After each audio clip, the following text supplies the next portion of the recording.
ଚିନ୍ତନ କରୁଛ ନା କହିଲେ ହବ ଗୁଳିଆ ଗୁଳିଆ କରି ଗ୍ୟାସ୍ ମାରିଲା କହୁଛ କ'ଣ ମନନ କରୁନ ନା ଯେଉଁଟା ପଢ଼ା ହେଉଛି କ'ଣ କମଳା କ'ଣ କୁହାହେଇଥିଲା?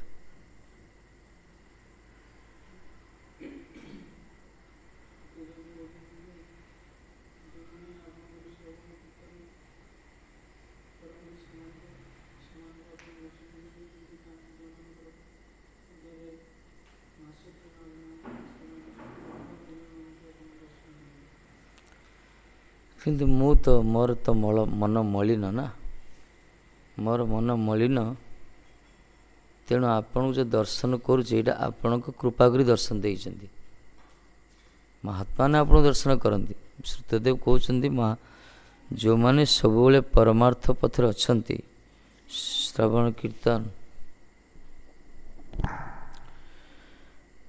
କୀର୍ତ୍ତନ ଆଦି ସବୁବେଳେ କରୁଛନ୍ତି, ପାରମାର୍ଥିକ ଅଙ୍ଗ ଯାଜନ କରୁଛନ୍ତି, ବିଶେଷ କରି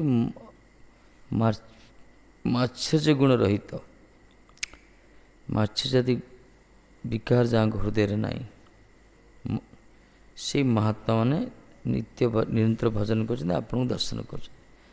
କିନ୍ତୁ ମହାରାଜ ମୋର ତ ମନ ମଳିନ କିନ୍ତୁ ଦର୍ଶନ କରିଛି, ସେ କହୁଛନ୍ତି ଆପଣ କୃପା କରି ମୋତେ ଦର୍ଶନ ଦେଇଛନ୍ତି, ଧନ୍ୟତା ପ୍ରକାଶ କରୁଛନ୍ତି। ଯେଉଁଟା ପଢ଼ା ହେଇଥିଲା ମନନ କଲେ ଭଲ।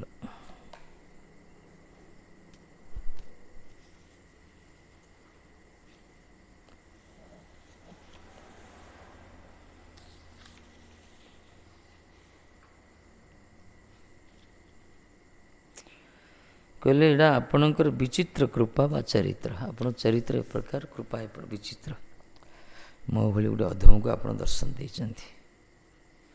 ମହାତ୍ମାମାନେ ଏମିତି ଧନ୍ୟତା ପ୍ରକାଶ କରନ୍ତି।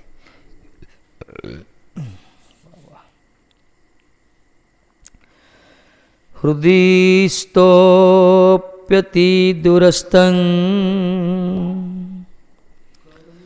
कर्मा विक्षिप्त चेतसा आत्मशक्ति विरग्राहो ग्राह्यो अप्यन्त्यपेत गुणात्मना आत्मशक्ति विरग्राह्यो अप्यन्त्यपेत गुणात्मना।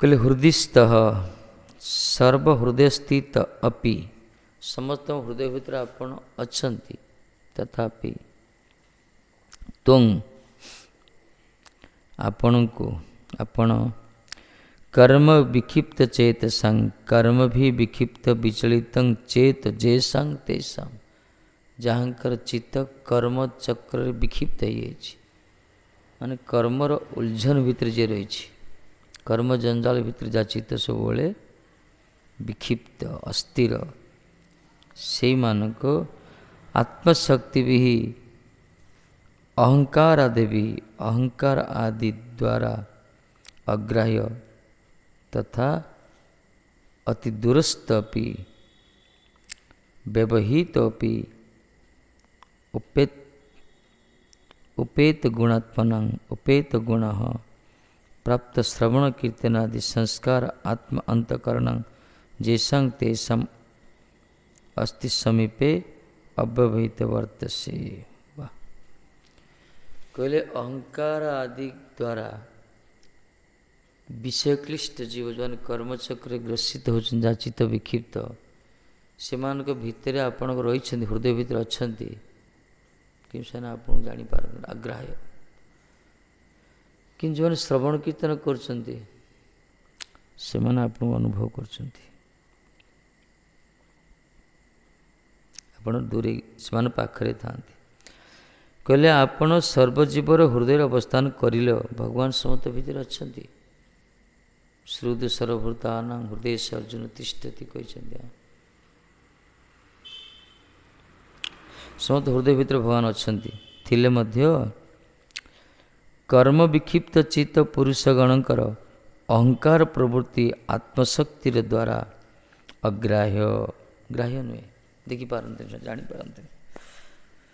କାହିଁକିନା କର୍ମରେ ବିକ୍ଷିପ୍ତ। କର୍ମ ଗୋଟେ ଏମିତି ଗୋଟେ ବନ୍ଧନ ବା, ଯେ କର୍ମଟା ବନ୍ଧନ। ଏଥିପାଇଁ ତଦର୍ଥଂ କର୍ମ କୌନ୍ତେୟ, ତଦ୍ ଅର୍ଥଂ କର୍ମ କର ବୋଲି କୁହାଗଲା। କର୍ମ କରିବ କିନ୍ତୁ ଭଗବାନଙ୍କ ପ୍ରୀତ୍ୟର୍ଥେ କର୍ମ କରିବା ଦରକାର। ବାକି ଯଜ୍ଞ ଅର୍ଥାତ୍ କର୍ମଣ ଅନ୍ୟତ୍ର ଲୋକ ହିଁ କର୍ମ ବନ୍ଧନ। ଭଗବାନଙ୍କ ପ୍ରସନ୍ନ ଛଡ଼ା ଯେକୌଣସି କର୍ମ କରାଯାଏ ଜଗତରେ ସେ ବନ୍ଧନର କାରଣ। ଏଥିପାଇଁ ଯେଉଁମାନେ ଭଗବାନ ପାଇଁ କର୍ମ କରିପାରୁନାହାନ୍ତି ତାଙ୍କ ପାଇଁ ଗୀତାର ମାଧ୍ୟମ କ'ଣ? ସେମାନେ କର୍ମ କରି କର୍ମର ଫଳକୁ କିଛି ଦେବାକୁ ପଡ଼ିବ ଭଗବାନଙ୍କୁ। ଏହି ବିଧାନ ରଖାଯାଇଛି। ତାଦ୍ୱାରା ତାଙ୍କର କର୍ମୋନ୍ନତି ହେବ। ସମସ୍ତେ ତ ଭଗବାନଙ୍କୁ ଭଜନ କୀର୍ତ୍ତନ କରିପାରିବେନି ନା, କର୍ମ କରୁଛନ୍ତି। ସେ କର୍ମର କିଛି ଲାଭାଂଶ ଯାଉ କୁହାଗଲା ସେମାନେ ପାରମାର୍ଥିକ ସେବାରେ ବିନିଯୋଗ କରିବା ଦରକାର। ତଦ୍ୱାରା ସେମାନେ କର୍ମଚକ୍ରରୁ ନିସ୍ତାର ହେବେ। ଏ ବିଧାନଟି ରଖିଛନ୍ତି ଠାକୁରଜୀ। କାହିଁକିନା କର୍ମ ଜଗତର ହେଲା କର୍ମଭୂମି। ଧୀରେ ଧୀରେ ସେମାନଙ୍କୁ ସଂସ୍କାର ହେବ, ଧୀରେ ଧୀରେ ସେମାନେ ପାରମାର୍ଥିକ ପଥକୁ ଯାଜନ କରିପାରିବେ। ଏହି ପ୍ରକାର ବିଧାନ ରଖାଯାଇଛି। କିନ୍ତୁ କର୍ମ ବନ୍ଧନ, କର୍ମ ନିନ୍ଦା, କର୍ମତ୍ୟାଗ ସର୍ବଶାସ୍ତ୍ର କୁହେ। ସବୁ ଶାସ୍ତ୍ରରେ କୁହାଯାଇଛି କର୍ମକୁ ତ୍ୟାଗ କରିବା ପାଇଁ, କର୍ମକୁ ନିନ୍ଦା କରାଯାଇଛି। ଯେଉଁ କର୍ମ ଭୌତିକ କର୍ମ, ଇନ୍ଦ୍ରିୟ ସୁଖ କର୍ମ, ଆଉ ସେ କର୍ମ ବନ୍ଧନ ରକ୍ଷା ପାଇବ କିନ୍ତୁ କର୍ମ ଫଳକୁ କିଛି ବିନିଯୋଗ କରିବା ଦରକାର। ଆଉ ଯେଉଁମାନେ କର୍ମକୁଶଳୀ ତାକୁ କହିଲା ପାରମାର୍ଥିକ ଭିତ୍ତିଭୂମି ଉପରେ ଜୀବନର ମାନଦଣ୍ଡ ତିଆରି କରିଛନ୍ତି। ଯେଉଁମାନେ ସବୁବେଳେ ଭଗବତ ଚିନ୍ତନ କରି ଭଗବତ ସ୍ମରଣ କରି କର୍ମ କରୁଛନ୍ତି ସେମାନଙ୍କୁ କର୍ମକୁଶଳୀ କୁହାଗଲା। ଭଗବାନଙ୍କୁ ଚିନ୍ତନ କରି କର୍ମ କରିବା, କିନ୍ତୁ ଏଇଟା ସହଜ ନୁହେଁ, ଅଭ୍ୟାସ କରିବା ଦରକାର। ଏଠି କହୁଛନ୍ତି କର୍ମ ଦ୍ୱାରା ବିକ୍ଷିପ୍ତ ଚିତ୍ତ। ଚିତ୍ତ ବିକ୍ଷିପ୍ତ କାହିଁକି ନା ଭଗବାନ ପାଖରୁ ଚିତ୍ତ ଦୂରେଇ ଯିବ। ଯେଉଁମାନେ କର୍ମ ଜଞ୍ଜାଳ ଯାଉଛନ୍ତି ତାଙ୍କୁ ସମୟ ନାହିଁ ଭଗବାନ ପାଖ ଦେବା ପାଇଁ। ସେମାନେ ଭଜନ କୀର୍ତ୍ତନ କରିପାରିବେନି। ସେମାନେ ଯେଉଁମାନେ କର୍ମ ଭିତରେ ଅଛନ୍ତି ଚିତ୍ତ ତାଙ୍କର ଅସ୍ଥିର। ତାପରେ ଅହଙ୍କାର ପ୍ରଭୃତି ରହିଛି ଯେଉଁ ଗୁଣ, ସେଥିପାଇଁ ଅଗ୍ରାହ୍ୟ, ଭଗବାନଙ୍କୁ ଦେଖିପାରନ୍ତିନି, ବୁଝିପାର। କିନ୍ତୁ ଅତି ଦୂରେ ଅବସ୍ଥିତ ହୋଇଆ ଥାକେନ୍, ବହୁତ ଦୂରରେ ରହିଥାନ୍ତି ସେମାନେ।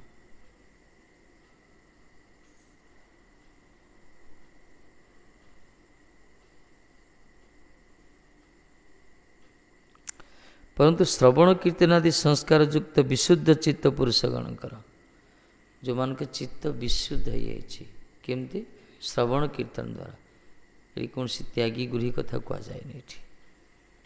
ଏଠି ଶ୍ରବଣ କୀର୍ତ୍ତନ ଯେଉଁମାନେ କରୁଛନ୍ତି, ଭଗବାନଙ୍କ ଶ୍ରବଣ, ଭଗବାନଙ୍କର କୀର୍ତ୍ତନ, ଭଗବତ ଚିନ୍ତନ କରୁଛନ୍ତି, ଯାହାଙ୍କର ଚିତ୍ତ ଏ ପ୍ରକାର ଶୁଦ୍ଧ ହୋଇଯାଇଛି, ସେମାନେ ନିକଟରେ ଆପଣ ସବୁବେଳେ ଥାଆନ୍ତି। ଯେଉଁମାନଙ୍କ ଚିତ୍ତ କର୍ମ ଜଞ୍ଜାଳରେ ଗ୍ରସିତ ହୋଇ ବିକ୍ଷିପ୍ତ ହୋଇଯାଇଛି ସେମାନଠୁ ଆପଣ ଦୂରେଇ ଥାଆନ୍ତି। ଯେଉଁମାନଙ୍କ ଚିତ୍ତ ଭଜନ କୀର୍ତ୍ତନ କରି କରି ଶ୍ରବଣ କୀର୍ତ୍ତନ କରିକି ଶୁଦ୍ଧ ହୋଇଯାଇଛି ସେମାନଙ୍କ ପାଖରେ ଆପଣ ସବୁବେଳେ ଥାଆନ୍ତି। ଏ ହେଲା ଭଗବତ ଗ୍ରାହ୍ୟ ଅଗ୍ରାହ୍ୟର ମାର୍ଗ। ଇଏ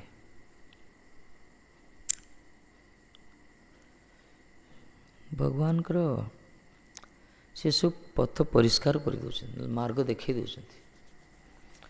ଯିଏ ଭଜିବ ସିଏ ପାଇବ, ଯିଏ ଖୋଜିବ ସିଏ ପାଇବ ନା, ନ ଖୋଜିଲେ ମିଳିବ କି? ଆଉ ବୋଲେ ଅନ୍ୟ ରୂପ ଆପଣାର ବିଚିତ୍ର ଚରିତ୍ର ଦେଖିତେଛି। କହିଲେ ଆଉ ଗୋଟେ ବିଚିତ୍ର ଚରିତ୍ର କ'ଣ? ଅଭକ୍ତଗଣଙ୍କର ଓ ଭକ୍ତଗଣଙ୍କର ଆପନି ହୃଦୟ ଅବସ୍ଥାନ କରିତେଛନେ। ଅଭକ୍ତମାନଙ୍କ ଭିତରେ ବି ଅଛନ୍ତି ଆପଣ, ଭକ୍ତମାନଙ୍କ ହୃଦୟରେ ବି ଅଛନ୍ତି ଆପଣ, ସବୁଠି ଅଛନ୍ତି ନା। ଭକ୍ତ ହୃଦୟରେ ବି ଅଛନ୍ତି, ଅଭକ୍ତ ହୃଦୟରେ ବି ଆପଣ ଅଛନ୍ତି। ପ୍ରଥମ ବାକ୍ୟ ଦ୍ୱାରା ଅନୁଭବ କରେନ ନା, ଅଭକ୍ତମାନେ ଅନୁଭବ କରିପାରନ୍ତିନି। ଦ୍ୱିତୀୟ ବାକ୍ୟ ଦ୍ୱାରା ଅନୁଭବ କରନ୍ତି, ତା ତ ଭକ୍ତମାନେ ଅନୁଭବ କରନ୍ତି। ଅନୁଭବ କରନ୍ତି ଭଗବାନ ଅଛନ୍ତି ବୋଲି। ଅଭକ୍ତମାନେ ଅନୁଭବ କରିପାରନ୍ତି ଯେ ଭଗବାନ ତାଙ୍କ ହୃଦୟ ଭିତରେ ଅଛନ୍ତି। ଭକ୍ତମାନେ ଅନୁଭବ କରନ୍ତି ଭଗବାନ ହୃଦୟ ଭିତରେ ରହିକି ସବୁ ଦେଖୁଛନ୍ତି, ସବୁ ଜାଣୁଛନ୍ତି, ସେ ଆମକୁ ପରିଚାଳନା କରୁଛନ୍ତି। ଏଥିପାଇଁ ଧ୍ରୁବଜୀ ମହାରାଜ କହିଲେ, ମୋ मम वाचमिमां प्रसुप्तां संजीवयत अखिल शक्तिधर स्वधाम्ना अन्यश्च हस्तचरण श्रवणात्वागादिनी प्राण नम भगवते पुरुषाय तुभ्यम। हे प्रभु आपण ही मो हृदय भितर प्रवेश करी मते कथा कहर शक्ति देइछन्ति। मो वाचम इमां मुझे स्तुति वर्तन करुछि आपण कृपा खाली सेतिक नहीं प्रभु मो हृदय भितर आपण शक्ति संजीवित कर मोर समस्त इंद्रिय को क्रियमाण कर इंद्रिय गुड़िक एक्टिव हो आज माने हृदय सब किसी सब इंद्रिय श्रवण कीर्तन। हे अखिल शक्तिधर सधामना अखिल शक्ति भगवान अखिल शक्तिर आधार परास्य शक्तिर विबुदैव श्रूयते स्वाभाविक ज्ञान बल क्रिया च कहला न तस्य कार्य कारणंच विद्यते न तमभ्यासधिक भूमि। भगवान सहित किए समान नहीं कि किए अधिक नुहे कार्य कारण मूल होचन से अनंत शक्ति अखिल शक्तिर आधारभूत सी आ शक्ति प्रकार से करिसेंती स्वाभाविक कहगला तांकर ज्ञान बल क्रिया स्वाभाविक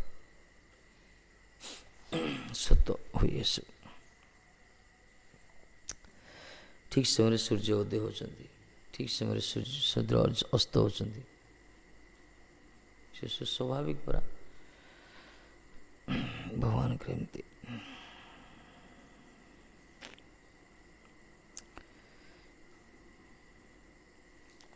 एथमें जो मैंने अभक्त अनुभव करि पारंतनी भगवान को हृदय भितर भक्त अनुभव करती भगवान हृदय भितर।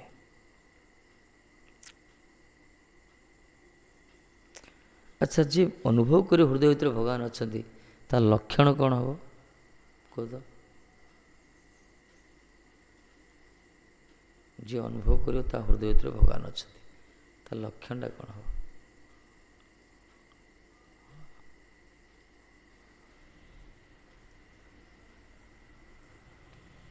कौन कौन हम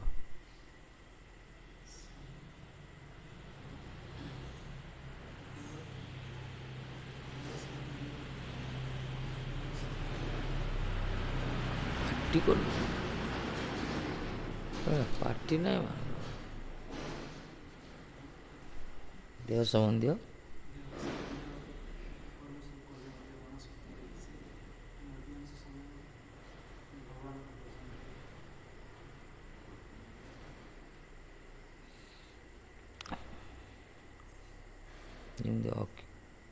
भल लिखि थी कि अक्षर हैंड राइटिंग ठीक न से लेक्चर कौन कर विरक्ति मार्क भी दबनी हैंड राइटिंग ठीक न बोली सत कथा कह तो कि शुभु न लाभटा कौन पार्टी कर कौन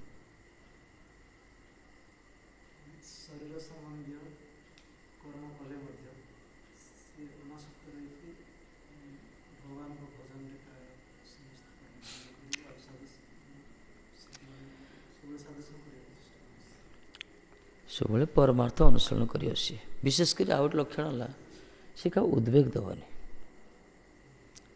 हृदय भितर भगवान अच्छे से अनुभव करद से निश्चय अन्य मान हृदय भितर भगवान अच्छे से बुझीपर सब प्राणी भितर भगवान अच्छा यही ज्ञान जार हो तार पर आपन विचार रही संकीर्णता भाव रही उद्वेग आउ दबनी अमंगलकार चिंता करनी ये विचारटा आसी स्थिति तार भजन तो करियो मना ना देहात्म बुद्धि दूर हो भजन करियो किंतु ये प्रकार आचरण भी तार आसो ये सब महाभागवत लक्षण।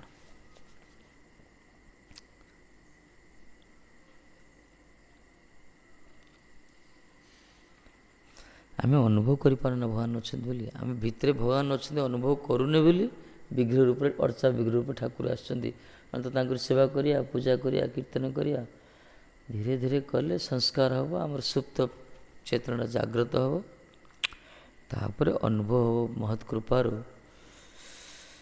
भगवान आम भितर अच्छा देखुं सब जानुं कर देह ज्ञान रही तो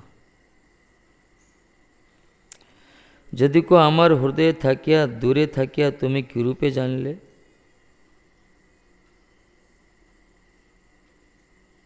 आमर मोर हृदय रही ଦୂରରେ ରହି ତୁମେ କିପରି ଜାଣିଲ?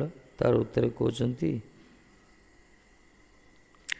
ଆପଣଙ୍କର ଆତ୍ମଶକ୍ତି ଓ ବିଦ୍ୟାବୃତ୍ତି ସକଳ ଦ୍ୱାରା ମତ୍ସର ଅହଙ୍କାର ଆଦି ଦ୍ୱାରା ବ୍ୟବଧାନ ଥକା ଯୋଗୁଁ ଆପଣ ଗ୍ରହଣ ଯୋଗ୍ୟ ହୁଅନ୍ତି ନାହିଁ। ଭଗବାନ ପଛରେ ଯଦି ପ୍ରଶ୍ନ ଯଦି ଆସିଲା ମୁଁ ହୃଦୟରେ ରହିଛି କିନ୍ତୁ ଦୂରରେ ରହୁଛି ତୁମେ ଜାଣିଲ କେମିତି? ହୃଦୟରେ ତ ଅଛି, ଦୂରରେ କେମିତି ରହୁଛି ମୁଁ? ଅଭକ୍ତମାନ ପାଖରେ ଦୂରରେ ରହୁଛନ୍ତି ନା, ହୃଦୟରେ କିନ୍ତୁ ଅଛନ୍ତି, କିନ୍ତୁ ଦୂରରେ କେମିତି ରହିଲି? ତାର ଉତ୍ତରେ କହୁଛନ୍ତି ଆପଣଙ୍କର ଆତ୍ମଶକ୍ତି ଅବିଦ୍ୟାବୃତ୍ତି ସକଳ ଦ୍ୱାରା, ଅବିଦ୍ୟାବୃତ୍ତି ଦ୍ୱାରା ମତ୍ସର ଅହଙ୍କାର ଆଦି ଦ୍ୱାରା, ମାତ୍ସର୍ଯ୍ୟ ଗୁଣ ଅହଙ୍କାର ଏସବୁ ଦ୍ୱାରା ଆପଣଙ୍କଠାରୁ ଦୂରତା ହେଇଗଲା, ତେଣୁ ଆପଣ ଗ୍ରହଣଯୋଗ୍ୟ ହୁଅନ୍ତିନି। ମାତ୍ସର୍ଯ୍ୟ ହୃଦୟରେ, ଅହଙ୍କାର ହୃଦୟ ଭିତରେ,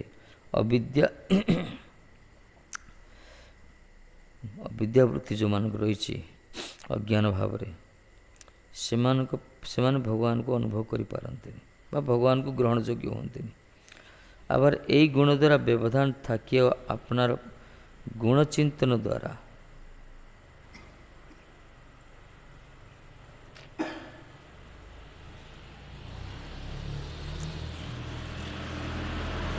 ପ୍ରାପ୍ତ ଅନ୍ତଃକରଣ ଯାହା ଦେହ ସେହି ଭକ୍ତଗଣର କିନ୍ତୁ ନିକଟରେ ଆପଣ ଅବସ୍ଥାନ କରନ୍ତି। କିନ୍ତୁ ଆପଣ ଗୁଣଚିନ୍ତନ ଯେଉଁମାନେ କରୁଛନ୍ତି ସେମାନଙ୍କ ଅନ୍ତଃକରଣରେ, ଯେଉଁମାନଙ୍କ ହୃଦୟରେ ଆପଣଙ୍କ ଚିନ୍ତନ ସବୁବେଳେ, ସେ ଭକ୍ତମାନଙ୍କ ନିକଟରେ ଆପଣ ଥାଆନ୍ତି, ଅବସ୍ଥାନ କରନ୍ତି। ଏହି ଭକ୍ତଗଣ ଅନୁଭବ କରନ୍ତି।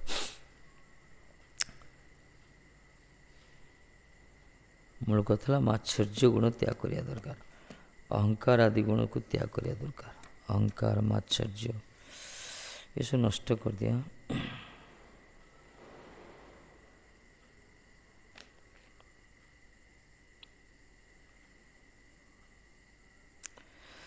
ଭଗବାନଙ୍କୁ ପାଇବା ପାଇଁ ଏକମାତ୍ର ଭଜନ କୀର୍ତ୍ତନ ଦରକାର, ଶ୍ରବଣ କୀର୍ତ୍ତନ। ଶ୍ରବଣ କୀର୍ତ୍ତନ କଲେ କ'ଣ ହେବ? ହୃଦୟ ପରିଷ୍କାର ହେବ, ହୃଦୟ ନିର୍ମଳ ହେବ, ଅନ୍ତଃକରଣ ଶୁଦ୍ଧ ହେବ। ଯେତେବେଳେ ଅନ୍ତଃକରଣ ଶୁଦ୍ଧ ହୋଇଯିବ ତାପରେ ଭଗବାନ ଅନୁଭବ ହେବେ ସେଇଠି, ତାଙ୍କୁ ଅନୁଭବ କରିହେବ।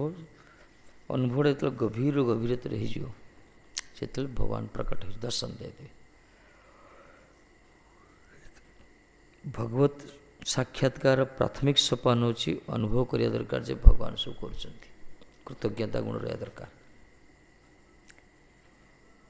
କେଉଁଠି ଭଗବାନ କରୁଛନ୍ତି ବୋଲେ ହେବ କି? ଅନୁଭବ ହେବା ଦରକାର ନା କ'ଣ?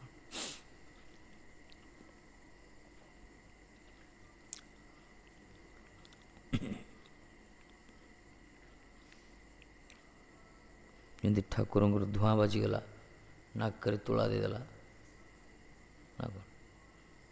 ପ୍ରକଟ ହେଇଗଲେ ଠାକୁରଜୀ।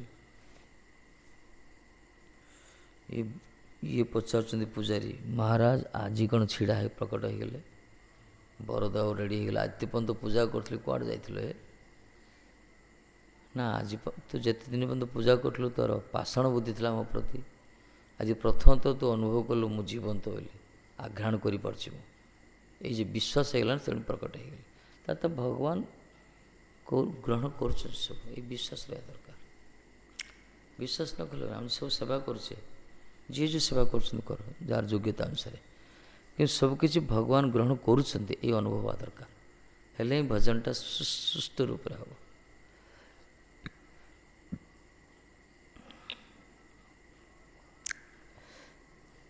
କେଉଁଠି ଭଗବାନ ଶୁଣୁଛନ୍ତି, କେଉଁଠି ଭଗବାନ ଖାଉଛନ୍ତି, ଏସବୁ ଅବଶ୍ୟ ଧନ୍ୟତା ଦୃଷ୍ଟିରୁ କହିବା କଥା, ମୋ ପାଖରୁ ଭଗବାନ ନେବେ କି, ମୋ କଥା ଶୁଣିବେ କି, ମୋ ହାତରୁ ଖାଇବେ କି, ଏଇ ପ୍ରକାର ଧନ୍ୟତା ରହିବା ଦରକାର। କିନ୍ତୁ ବିଶ୍ୱାସ ରହିବା ଦରକାର ଯେ ଭଗବାନ ସବୁ ଗ୍ରହଣ କରୁଛନ୍ତି। ଭଗବାନ କରୁଛନ୍ତି, ନହେଲେ କେମିତି ହେଉଛି କହୁନ? ସବୁ ବିଶ୍ୱାସ ରହିବା ଦରକାର। ବାସ୍ତବରେ ସବୁ ଠାକୁର ହିଁ କରୁଛନ୍ତି, ଆମର ସାମର୍ଥ୍ୟ କିଛି ନାହିଁ। ଜଣେ ଖାଲି ଏତିକି ଚିନ୍ତା କରିଦେବ ନା ଭଗବାନ ହିଁ କରୁଛନ୍ତି, ମୁଁ କିଛି ନାହିଁ ଜଗତରେ, ଅନ୍ତର ସହିତ ଗ୍ରହଣ କରିବ କଥାଟାକୁ, ତାର ନିଶ୍ଚୟ କଲ୍ୟାଣ ହେଇଯିବ। ଲୋକ ଯାହା ଅହଙ୍କାର ବସ୍ତୁ କରି ଏତିକି ଭାବି ପାରୁନାହାନ୍ତି, निजर पुरुषार्थ प्रति बेसी भरोसा रखुछन स्वामी, बल प्रति, बुद्धि प्रति, ज्ञान प्रति, चतुरता प्रति। कौन किछि हेबनी, भगवान ही करछन सब।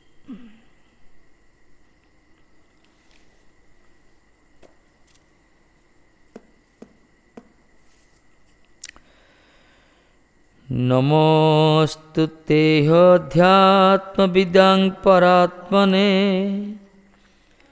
अनात्मने स्वात्मविभक्तमृतवे, सकारणकारणलिङ्गमीशे,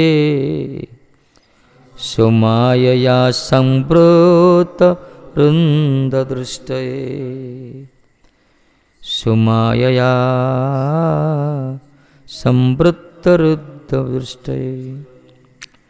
कहले अध्यात्म विदां निरस्त देह आदि अहंकारण,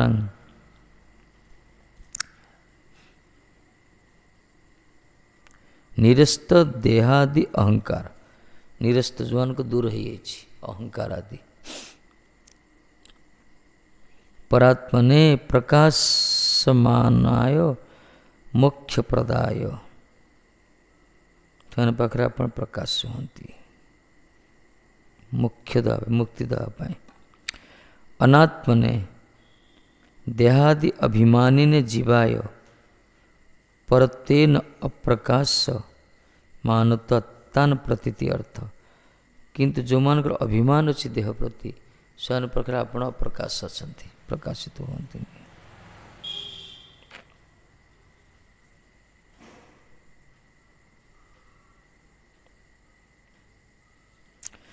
स्वात्मन सकाशत विभक्त समर्पित मृत्यु संसार जेन तस्मै सकारणकार कारणलिंगं सकारणलिंगं विराट रूपं मूर्तिं प्रकृति अकारण लिंगं सच्चिदानंदमयी मूर्तिम प्रकृतिं च प्राप्तवते, सो माया असंवृत्तरुद्ध दृष्टे नमः अस्तु।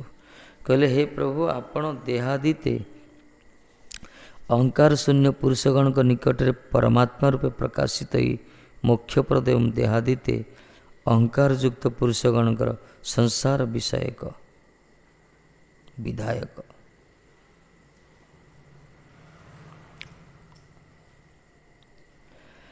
जो पुरुष मानकर देह रे अहंकार नहीं, अहंकार शून्य हृदय जो मानकर अहंकार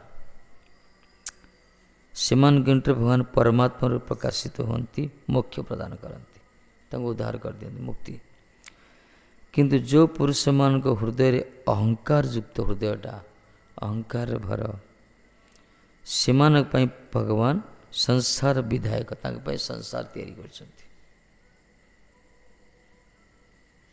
जो मान को हृदय अहंकार अहंकार अहं अहं माने मु मु मोर तो कौन एटा तो संसार। नमस्कार और न मकार जो अहंकार नहीं से कहला प्रकृत नमस्कार। आजकल कोई सार नमस्कार महाराज नमस्कार कर प्राय कते नमस्कार अर्थ हो अहंकार शून्य प्रपति ही अहंकार नमस्कार पदवाच्य। न मकार, मकार माने अहं भावना जोड़े मकार। ये जो अहं तो ममत्व एटा तो संसार मु आ मोर।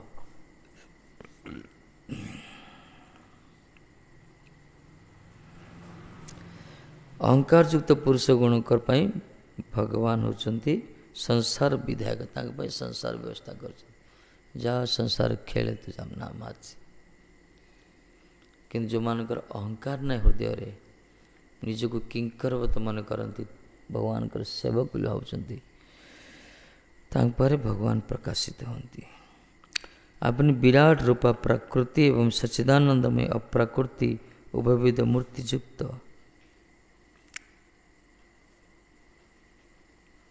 ଭଗବାନ ସଚ୍ଚିଦାନନ୍ଦମୟୀ ଅପ୍ରାକୃତ ମୂର୍ତ୍ତି ରହିଛନ୍ତି। ବିରାଟ ରୂପା ପ୍ରାକୃତି ବିଶ୍ୱରୂପ ସ୍ୱରୂପ ରହିଛନ୍ତି ଭୂମାପ ସ୍ୱରୂପ। ଆପଣଙ୍କର ମାୟା ଦ୍ୱାରା ନିଜ ଦୃଷ୍ଟି ଅପ୍ରତିହତ ଏବଂ ଅପରର ଦୃଷ୍ଟି ସରୁଦ୍ଧ କରି ରଖିଅଛନ୍ତି। ଆପଣ ମାୟା ଦ୍ୱାରା କ'ଣ କରୁଛନ୍ତି? ଅନ୍ୟମାନଙ୍କ ଦୃଷ୍ଟିକୁ ଆବଦ୍ଧ କରି ରଖିଛନ୍ତି, କିନ୍ତୁ ନିଜେ ଅପ୍ରତିହତ ହେଇକି ଅଛନ୍ତି। ପ୍ରତିହତ ହେଇନାହାନ୍ତି କାହା ଦ୍ୱାରା? ଆପଣଙ୍କୁ ଆମେ ନମସ୍କାର କରି ଆପଣଙ୍କୁ ନମସ୍କାର କରୁଛି। ଏହି ସକଳ ଅର୍ଥ ବିସ୍ତାର ସହ ନମସ୍କାର କରୁଛନ୍ତି। କ'ଣ ପାଇଁ? ଅଧ୍ୟାତ୍ମବିତ୍ ଶାଶ୍ୱତ ଭକ୍ତଗଣଙ୍କର ମତରେ ମାୟାତୀତ ସେ ବିଗ୍ରହ ଯାହାର ସେଇ ଆପଣାକୁ ନମସ୍କାର। ଅଧ୍ୟାତ୍ମବିତ୍ ଶାନ୍ତ ଭକ୍ତ, ଶାନ୍ତ ଭକ୍ତ ମତରେ ମାୟାତୀତ ସେ ବିଗ୍ରହ ଯାହାର, ଆପଣ ବିଗ୍ରହ ହେଉଛି ମାୟାତୀତ, ମାୟାର ଅତୀତ, ସେ ଆପଣଙ୍କୁ ନମସ୍କାର କରୁଛି। ଏ ଶ୍ରୁତ ତ ଜଣେ ବିଦ୍ୱାନ ତ, ତେଣୁକରି ବିଧିବତ୍ତା ତାଙ୍କ ବାଗ୍ମିତା ପ୍ରକାଶ ହେଇଛି ଏଠି। ଅନ୍ୟ ଜ୍ଞାନୀଗଣଙ୍କର ନିରାକାର ଆପଣଙ୍କୁ ନମସ୍କାର। ଜ୍ଞାନୀ ଯେଉଁମାନେ ନିରାକାର, ଜ୍ଞାନୀମାନଙ୍କ ପାଇଁ ଆପଣ ନିରାକାର, ଆପଣଙ୍କୁ ନମସ୍କାର। ଅନ୍ୟ ଅସୁରଗଣଙ୍କର କାଳ ରୂପେ ବିଭକ୍ତ ବିଭାଗ କରିବା ଯିଏ ମୃତ୍ୟୁଦାନ କରନ୍ତି, ସେ ଆପଣଙ୍କୁ ନମସ୍କାର। ଅସୁରମାନଙ୍କୁ ଆପଣ ମୃତ୍ୟୁଦାନ କରନ୍ତି, କାଳ ରୂପରେ ଆସନ୍ତି, ଆପଣଙ୍କୁ ନମସ୍କାର।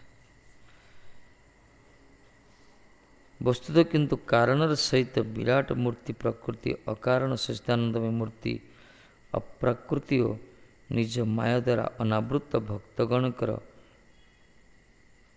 ଅନାବୃତ ମୂର୍ତ୍ତି ଅଭକ୍ତଗଣଙ୍କର ଆବୃତ ଦୃଷ୍ଟି ଯାହାର ଦ୍ୱାରା ହୁଏ, ସେ ଆପଣଙ୍କୁ ନମସ୍କାର। ଏଇ ଭଗବାନ ଜଣକ ଦୃଷ୍ଟିକୁ ଆବୃତ କରୁଛନ୍ତି, ଜଣକୁ ଅନାବୃତ କରୁଛନ୍ତି। ଭକ୍ତମାନଙ୍କ ଦୃଷ୍ଟି ଅନାବୃତ, ମାୟା ଦ୍ୱାରା ଆବୃତ ନୁହେଁ। ଅଭକ୍ତମାନଙ୍କର ଦୃଷ୍ଟି ମାୟା ଦ୍ୱାରା ଆବୃତ। ଏଥିପାଇଁ ଭଗବାନ ସଚ୍ଚିଦାନନ୍ଦ ସ୍ୱରୂପ କଲେ ଭକ୍ତମାନେ ଅନୁଭବ କରନ୍ତି, କାହିଁକିନା ସେମାନଙ୍କ ଦୃଷ୍ଟି ଅନାବୃତ। ଆମ ଦୃଷ୍ଟି ଅଭକ୍ତ ଯେଉଁମାନେ, ତାଙ୍କର ଚକ୍ଷୁ ତାଙ୍କ ଦୃଷ୍ଟି ସବୁବେଳେ ଆବୃତ ହେଇଥାଏ, ମାୟାର ପରଦା ପଡ଼ିଥାଏ ସେଇଠି। ଏଇଥିପାଇଁ ସେମାନେ ମାୟାର ପରଦା ଭିତରେ ହିଁ ଯାହା ବି ଦେଖନ୍ତି ସ୍ୱପ୍ନବତ୍ ଜଗତକୁ ସ୍ୱୟଂ ସବୁବେଳେ ନିତ୍ୟ ବୋଲି ମନେ କରନ୍ତି। ଏ ଅହଙ୍ତ ମମତ ଭିତରେ ସେମାନେ ଗ୍ରସିତ ହୁଅନ୍ତି, ମୃତ୍ୟୁ ପର୍ଯ୍ୟନ୍ତ କଷ୍ଟ ସ୍ୱୀକାର କରନ୍ତି,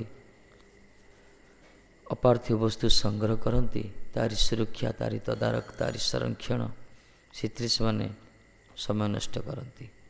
କିନ୍ତୁ ମନୁଷ୍ୟ ଜୀବନ ଯେ ହରିଭଜନ ପାଇଁ ଭଗବାନ ହୃଦୟ ଭିତରେ ଅଛନ୍ତି, ସର୍ବତ୍ର ରହିଛନ୍ତି, ବିଗ୍ରହ ରୂପରେ ରହିଛନ୍ତି। ଜୀବନର ଉଦ୍ଦେଶ୍ୟ ହେଉଛି ତାଙ୍କୁ ସାକ୍ଷାତକାର କରିବା, ତାଙ୍କୁ ଅନୁଭବ କରିବା। ଏହି ଜ୍ଞାନ ନଥାଏ ଏମାନଙ୍କର, ଯେହେତୁ ହୃଦୟ ମାତ୍ସର୍ଯ୍ୟରେ ଭରା, ଅହଙ୍କାର ଭରା, ଏସବୁ ଦ୍ୱାରା ଚିତ୍ତ ବିକ୍ଷିପ୍ତ, କର୍ମ ଜଞ୍ଜାଳ ସହ ଗ୍ରସିତ।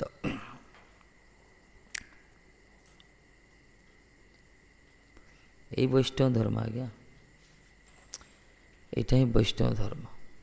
ବୈଷ୍ଣବଚ୍ୟୁତ ଲକ୍ଷଣ ହେଉଛି ଯେଉଁମାନେ ଭଗବତ ସାକ୍ଷାତକାର ପାଇଁ ପ୍ରୟାସ କରନ୍ତି, ପ୍ରୟତ୍ନ କରନ୍ତି, ସଚ୍ଚିଦାନନ୍ଦ ସ୍ୱରୂପକୁ ଅନୁଭବ କରୁଛନ୍ତି ଯେଉଁମାନେ ଅନ୍ତର୍ହୃଦୟ ଭିତରେ। ଆଉ ବାକି ଯେତେ ସବୁ ଶରୀର ଧର୍ମ ଜଗତରେ, ସବୁ ଶରୀର ଧର୍ମ। ଜ୍ଞାନୀମାନେ ନିରାକାରକୁ ପୂଜା କରୁଛନ୍ତି, ବ୍ରହ୍ମ ସାକ୍ଷାତକାର ତାଙ୍କର ନିର୍ବିଶେଷ ବିଗ୍ରହ। ଭକ୍ତମାନେ ସବିଶେଷ ବିଗ୍ରହକୁ,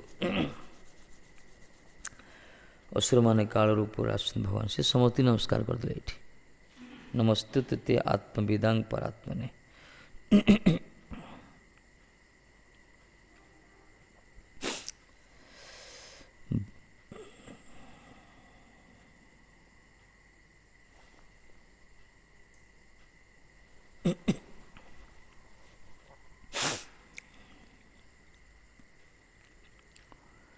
ଏସବୁ ଆତ୍ମାର ଭାଷା, ଇଏ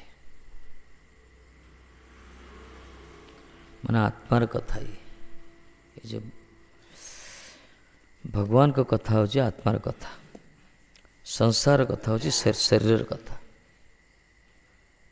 ସଂସାର ଯେତେ କଥା ସବୁ ଶରୀରର କଥା, କିନ୍ତୁ ପରମାର୍ଥର ଯେତେ କଥା ସବୁ ଆତ୍ମାର କଥା। ସେ ହେଇପାରେ ପରମାତ୍ମା, ହେଇପାରେ ବ୍ରହ୍ମ, ହେଇପାରେ ବିଗ୍ରହ, ଯାହା ବି ହଉ, ପରତତ୍ଵ କଥା ହେଉଛି ଆତ୍ମାର କଥା। ଆତ୍ମାର କଥାକୁ ହିଁ ବୈଷ୍ଣବ ବୃତ୍ତି କୁହାଯାଇଛି। ପ୍ରବୃତ୍ତି ଏଇଟା।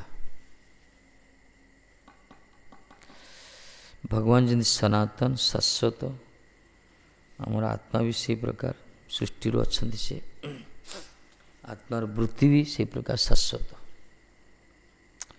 ଶରୀର ବୃତ୍ତି ସବୁବେଳେ ପରିବର୍ତ୍ତିତ, ପରିବର୍ତ୍ତିତ ଗୁଣ ଅନୁସାରେ, ସଂସ୍କାର ଅନୁସାରେ, ସ୍ୱଭାବ ଅନୁସାରେ। ଗୋଟେ ଗୋଟେ ଜନ୍ମ ପାଇବ, ସର୍ପ ଜନ୍ମ ପାଇଲେ କ୍ରୁର ହେଇଯିବ, ନା କ'ଣ? ଗୋମାତା ହେଲେ ଶାନ୍ତ ହେଇଯିବ। ଏ ପ୍ରକାର ଜନ୍ମ ଅନୁସାରେ, ଜନ୍ମ ଅନୁସାରେ ତାର ସବୁ ପରିବର୍ତ୍ତନ ହେଇଯାଏ। କିନ୍ତୁ ଆତ୍ମାର ବୃତ୍ତି ଅପରିବର୍ତ୍ତନୀୟ। ଭଗବତ ଉନ୍ମୁଖୀ ସେ। ଆକୁ କୁହାହେଲା, ପ୍ରଭୁପାଦ କରୁଛନ୍ତି ବୈଷ୍ଣବ ଧର୍ମ। ଏ ହେଲା ଜୀବର ଧର୍ମ। ଏଥିରେ କୌଣସି ବର୍ଣ୍ଣଗତ, ଜାତିଗତ, ଲିଙ୍ଗଗତ ସଂକୀର୍ଣ୍ଣତା, ଭେଦଭାବ ନାହିଁ। ଏଥିରେ ସମସ୍ତଙ୍କ ପାଇଁ, ସମସ୍ତେ ଭଗବାନଙ୍କର ଅଂଶ, ଆଉ ସମସ୍ତ ଅଂଶର କର୍ତ୍ତବ୍ୟ ହେଉଛି ଅଂଶୀ ପ୍ରତି ଧାବିତ ହେବା। ଏ ଅଂଶୀ ପ୍ରତି ଅଂଶର ଧାବମାନ ଗତିଟାକୁ, ପ୍ରବୃତ୍ତିଟାକୁ କୁହାଯାଇଛି ବୈଷ୍ଣବ ଧର୍ମ। କିନ୍ତୁ ଏଇ ମାଟିରେ ବୈଷ୍ଣବ ଧର୍ମମାନ ଲୋକଙ୍କ ବିଚାର କ'ଣ? ଗୋଟେ ଜାତି କହୁଛନ୍ତି, ନା କ'ଣ ମନ୍ଦିର ପ୍ରଭୁ? ଠିକ୍ ନୁହେଁ ଏଇଟା। ଆଜି ଆମର ସେ ଓଝା ପଚାରୁଥିଲେ, ଏଇଟାକୁ କିଏ ସୃଷ୍ଟି କଲା ବୈଷ୍ଣବ ଜାତିଟାକୁ? ମୁଁ କହିଲି, ପ୍ରଥମ ପ୍ରଶ୍ନ ତମର ଭୁଲ। ବୈଷ୍ଣବ ଗୋଟେ ଜାତି ନୁହଁ। ନା ଆମର ତ ଏପଟେ ଅଛି, ସେମାନେ ଆସିକି ଯଦି କୀର୍ତ୍ତନ କଲେ ଆମର ଶୁଦ୍ଧି କ୍ରିୟା ହୁଏ, ଏମିତି କ'ଣ ଅଛି ନା? ହଁ, କହିଲେ ଏଇଟା କେବଳ ଏଇ ମାଟି ପାଇଁ ଲାଗୁ କରାହେଇଛି, ସାରା ଭାରତରେ କେଉଁଠି ନାହିଁ। ବୈଷ୍ଣବ ଗୋଟେ ଜାତି ନୁହେଁ। ବୈଷ୍ଣବ କାହାର ଯାଇକି କ୍ରିୟାରେ ଶୁଦ୍ଧି କରିବା ପାଇଁ କୀର୍ତ୍ତନ କରନ୍ତିନି।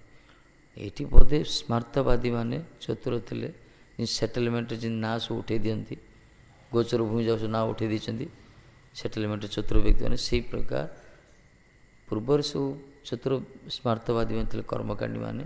ସେମାନେ ବୈଷ୍ଣବ ଧର୍ମ ଯେତେବେଳେ ଉଦ୍ଭୂତ ହେଲା, ଭାରତରେ ପ୍ରଚାର ହେଲା, ଏଇ ଏରିଆର କିଛି ଥିଲେ ଚତୁର ବ୍ୟକ୍ତି, ସେମାନେ ବୈଷ୍ଣବ ଧର୍ମକୁ କଳୁଷିତ କରିବା ପାଇଁ ଗୋଟେ ନିଚ କୁଳୋଦ୍ଭୂତ ଜାତିଟାକୁ ବୈଷ୍ଣବ ଧର୍ମ ନାଁ ଜାତି ବୋଲି କରିଦେଇଛନ୍ତି। ଲୋକ ଆଚାର ଏଇଟା ପ୍ରଚାର ହେଇଯାଇଛି, ବୈଷ୍ଣବ ମାନେ ସବୁ ଥାର୍ଡ଼ କ୍ଲାସ୍ ଲୋକ। ବୁଝିନାହାନ୍ତି ପରା ତାଙ୍କ କନସେପ୍ଟ ଠିକ୍।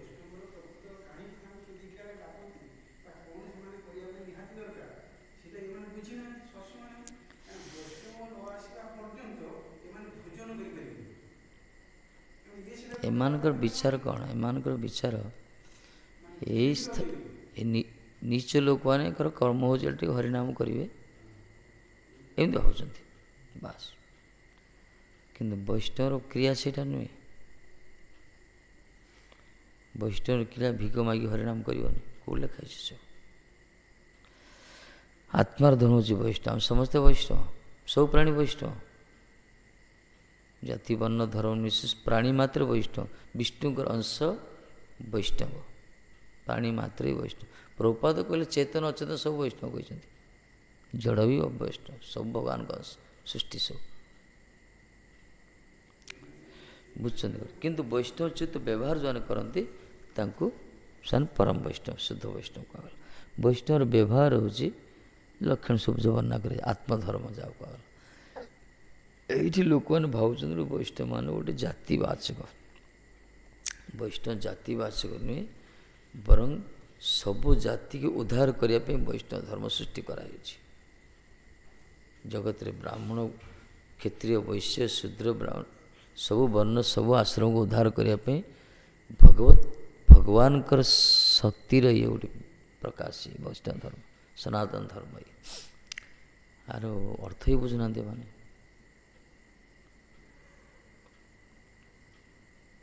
ବୈଷ୍ଣବ ଧରଣଟାକୁ ସେଡ୍ୟୁଲ୍ କାଷ୍ଟରେ ନେଇଛନ୍ତି ମାନେ ବିଚାର। ସେ ମହାତ୍ମା ଗାନ୍ଧୀ ବୁଢ଼ୀ ବାହାରିଲେ ଗୋଟେ ହରିଜନ ଶବ୍ଦ ଲଗେଇଲେ ସେଡ୍ୟୁଲ୍ କାଷ୍ଟରେ। କେଉଁଠି ତମ କହୁଥିଲା କି ମାନେ କିଛି ଆସନ୍ତି ସମାଜରେ ନଷ୍ଟ କରୁଛନ୍ତି। ହରିଜନ ଶବ୍ଦଟା କେତେ ସୁନ୍ଦର। ସିଏ କହିଲେ ହରିଜନ ମାନେ ଏସବୁ SC ST ଯାହା ଆସୁ ଲୋକଙ୍କ ନଜରରେ ବର୍ତ୍ତମାନ ସମସ୍ତଙ୍କ ନଜରରେ ଛାପ ହେଇଗଲା ହରିଜନ ମାନେ ଏମାନେ ହରିଜନ ହରିଙ୍କର ଜନ ମାନେ କେତେବେଳେ ଉଚ୍ଚ ପଦ ତାକୁ ମାନେ କଳୁଷିତ କଲେ। ଏମିତି ସମାଜରେ କିଛି କିଛି ଆସନ୍ତି ବେଳେବେଳେ ସବୁ ବିଭ୍ରାଟ ସୃଷ୍ଟି କରନ୍ତି। ତାର ତର୍ଜମା ନାହିଁ, ତାର ଚର୍ଚ୍ଚା ନାହିଁ। ଏଇଟା କ'ଣ ବୁଝି ହେଉଥିଲା? ଆମେ ବି ସେମିତି ଭାବୁଥିଲେ ନା। ଏ ପଥୁ ଆସିଲା ପରେ ଶାସ୍ତ୍ର ପଢ଼ିଲା ପରେ ଗୁରୁ ବୈଷ୍ଣବ କୃପାରୁ ଅନୁଭବ କଲେ ବାସ୍ତବରେ ବହୁତ କିଛି ଗଡ଼ବଡ଼ି ବିଚାର ଅଛି ସଂସାରରେ। ସବୁ ବିଚାରଧାରା ସବୁ ଭୁଲ ସବୁ।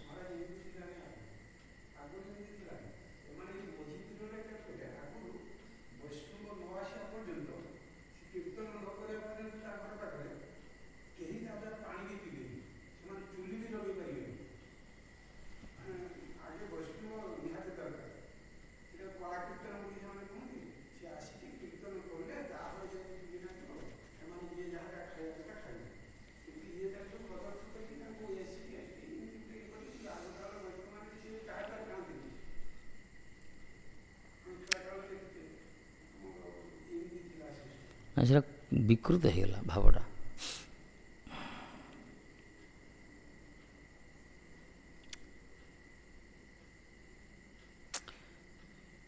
ବୈଷ୍ଣବକୁ ଯେ କେଉଁ ସ୍ଥିତିରେ ରଖିବା ଦରକାର ସେଇଟା ହେଇନି ଏଠି।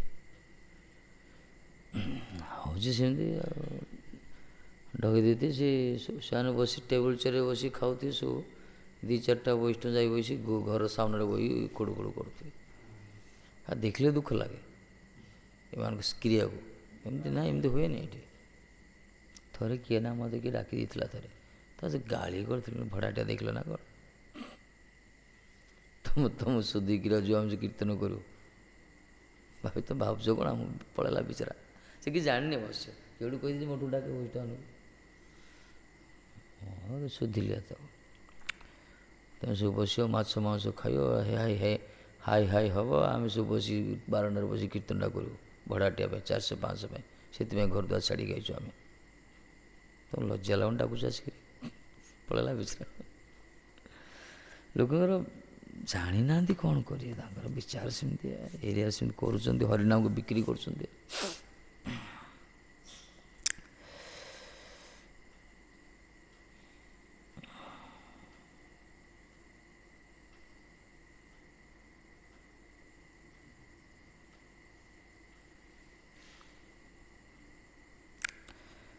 ଅନ୍ୟ ମାଟିରେ ହୁଏ ବୈଷ୍ଣବ ଆସନ୍ତି, କୀର୍ତ୍ତନ କରନ୍ତି, କିନ୍ତୁ ସାଧୁ ସ୍ୱରୂପରେ ତାଙ୍କୁ ସମ୍ମାନ କରାଯାଏ।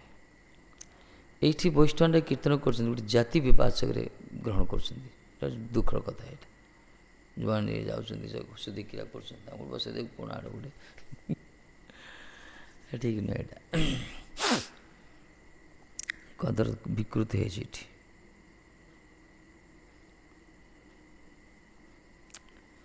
ତାପରେ ଶୁଣନ୍ତୁ, ପ୍ରକୃତ ବୈଷ୍ଣବ ଯିଏ, ସେ କେବେ ଏସବୁ କ୍ରିୟାକୁ ଯିବନି। ସେ ଆମେ କେବେ ଯିବୁନି ତ? ଅସମ୍ଭବ।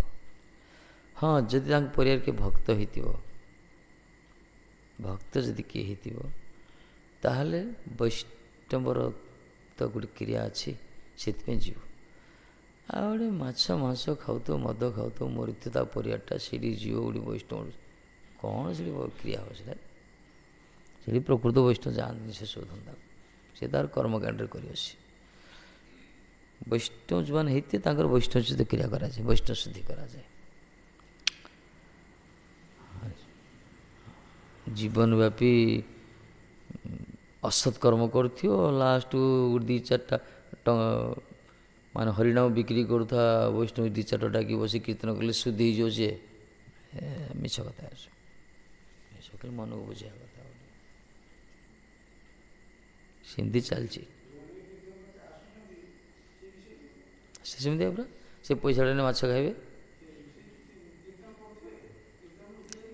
ଚା ଖାଇବେ, ବିଡ଼ି ଖାଇବେ। ହଁ, ଗୁଟକା ଫୁଟକା ରଖାଯିବ।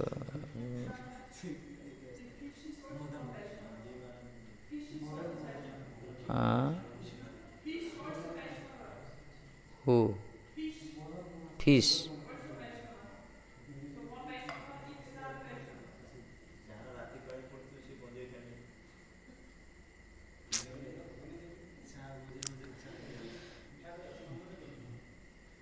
ପ୍ରକୃତରେ ଲୋକ ବୁଝୁନାହାନ୍ତି ବୈଷ୍ଣବ ଧର୍ମଟା କ'ଣ।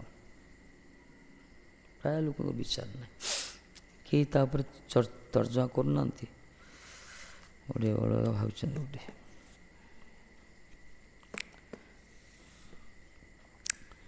ଏଥିପାଇଁ ପ୍ରଭୁପାଦ ବାଲିଘାଇରେ ଗୋଟେ ବୈଷ୍ଣବ ବ୍ରାହ୍ମଣମାନଙ୍କ ଭିତରେ ଗୋଟେ ଚାଲିଥିଲା ଯେ ଝଗଡ଼ା ଆରମ୍ଭ କଲେ। ସେ ଯୁଗାନ୍ତକାରୀ ସ୍ପିଚ୍ ଦେଇଥିଲେ ସେଇଠି। ସେଦିନ ପର୍ଯ୍ୟନ୍ତ ଲୋକମାନଙ୍କ ବିଚାର ଥିଲା ବୈଷ୍ଣବ ମାନେ ସମାଜର ସବୁ ନିମ୍ନବର୍ଗ ଲୋକମାନେ ଆସୁଛନ୍ତି ବୈଷ୍ଣବ ଧର୍ମକୁ, ଅଶିକ୍ଷିତ, ବିକଳାଙ୍ଗ, ନିମ୍ନବର୍ଗର ସବୁ ଆସୁଛନ୍ତି। ଯେତେବେଳେ ପ୍ରଥମ ଥର ପାଇଁ ପ୍ରଭୁପାଦ ତାଙ୍କର ଅଦ୍ଭୁତ ବାଗ୍ମିତା ପ୍ରକାଶ କଲେ, ବଡ଼ ବଡ଼ ବିଦ୍ୱାନମାନେ ବସିଥିଲେ, ସବୁ ଶିଶିର କୁମାର ସେଣ୍ଟ, ବଡ଼ ବଡ଼ ବଙ୍ଗଳାର ବ୍ରାହ୍ମଣ ବର୍ଗ ଯାଇଥିଲେ, ବୃନ୍ଦାବନ ବି ଆସିଥିଲେ ବହୁତ ମହାତ୍ମା। ସମସ୍ତେ ନତମସ୍ତକ ହେଲେ ବୈଷ୍ଣବ ଧର୍ମ ପାଖରେ। ଏ ଯେଉଁ ସାରଗର ଭାଷଣ ଦେଲେ, ସେଠି ସ୍ପିଚ୍ ଦେଲେ, ଏ ପ୍ରତିପାଦନ କଲେ ଯେ ବର୍ଣ୍ଣାଶ୍ରମ ଧର୍ମରେ ବ୍ରାହ୍ମଣ ଶ୍ରେଷ୍ଠ, ସମ୍ମାନୀୟ, ପୂଜନୀୟ ମାନା ନାହିଁ, କିନ୍ତୁ ଆତ୍ମକଲ୍ୟାଣ କରିବା ପାଇଁ ବ୍ରାହ୍ମଣ ଧର୍ମ ବି ଗୋଟେ ବନ୍ଧନ ଭିତରେ। ଆତ୍ମକଲ୍ୟାଣ ପାଇଁ କୌଣସି ଜାତି ପ୍ରଯୁଜ୍ୟ ନୁହେଁ। ଆତ୍ମକଲ୍ୟାଣ କରିବା ପାଇଁ ଏକମାତ୍ର ବୈଷ୍ଣବ ଧର୍ମ ଶ୍ରେଷ୍ଠ। ଏ ଆତ୍ମାର ଧର୍ମ। ଏଥିରେ କୌଣସି ବର୍ଣ୍ଣ ଜାତିର ପ୍ରଭାବ ପଡ଼େନି। ଏଇ କଥା ପ୍ରତିପାଦନ କଲେ, କାରଣ ଆର କୌଣସି ଜାତି ବର୍ଣ୍ଣ ନାହିଁ, ଆର ବର୍ଣ୍ଣ ନାହିଁ, ଆର ଲିଙ୍ଗ ନାହିଁ, ଆତ୍ମାର। ସେ ଆତ୍ମାର ଧର୍ମ ହିଁ ବୈଷ୍ଣବ ଧର୍ମ। ଏ ସମସ୍ତଙ୍କ ପାଇଁ ଇଏ ସୁଖପାଠ୍ୟ, ସମସ୍ତେ ଏଥିରେ ସାମିଲ ହୋଇପାରିବେ। ସମସ୍ତ ଭିତରେ ଆତ୍ମା ଏଇ ପ୍ରକାର ସେ ଶାସ୍ତ୍ରୀୟ ପ୍ରମାଣ ଦେଇକି ଯୁକ୍ତି ଉପସ୍ଥାପନା କଲେ, ସମସ୍ତେ ସ୍ୱୀକାର କଲେ। ତାପରେ ବହୁତ ବଡ଼ ବଡ଼ ବିଦ୍ୱାନମାନେ ଆସିଲେ ବୈଷ୍ଣବ ଧର୍ମକୁ। ସାରା ଭାରତରେ ଗୋଟେ ମାନେ ତେହଲକା ମଚିଗଲା। ପ୍ରଭୁପାଦ ଯେଉଁ ପ୍ରଚାର କରିଥିଲେ, ବଡ଼ ବଡ଼ ବିଦ୍ୱାନମାନେ ଆସିଲେ, ଆରେ ଏଇ ଧର୍ମ ଅଲଗା ପ୍ରକାର। ଏଠି ଆମେ ଭାବୁଥିଲେ ଗୋଟେ, କିନ୍ତୁ ଧର୍ମ ହେଉଛି ବାସ୍ତବରେ ସନାତନ ଧର୍ମ, ବୈଦିକ ଧର୍ମ। ଇଏ ଲୋକ ଜାଣନ୍ତିନି, ଆଉ କର୍ମକାଣ୍ଡି ଧାରାରେ ଅଛନ୍ତି ସବୁ।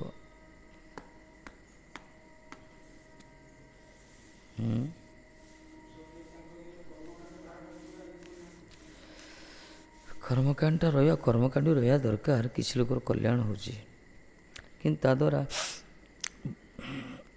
ଉନ୍ନତି ହେବ, କିନ୍ତୁ ପ୍ରଭୁତ୍ୱ ଉନ୍ନତି ହେବନି, ଧୀରେ ଧୀରେ ହେବ।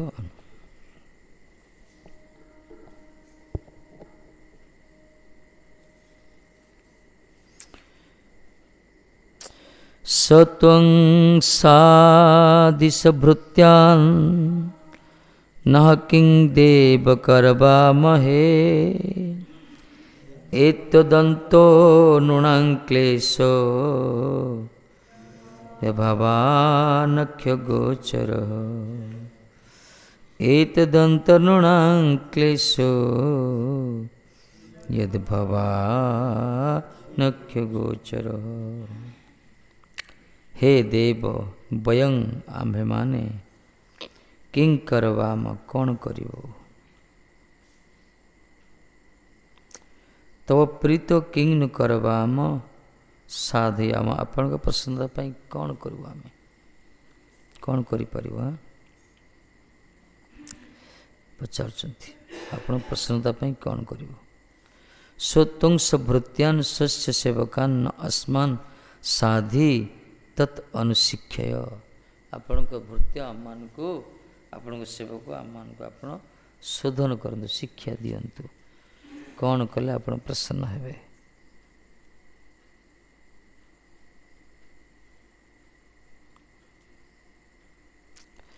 ଯତ୍ ୟାବତ୍ ଭଗବାନ ଅକ୍ଷଗୋଚର ଦୃଷ୍ଟିଗୋଚର ଭବତି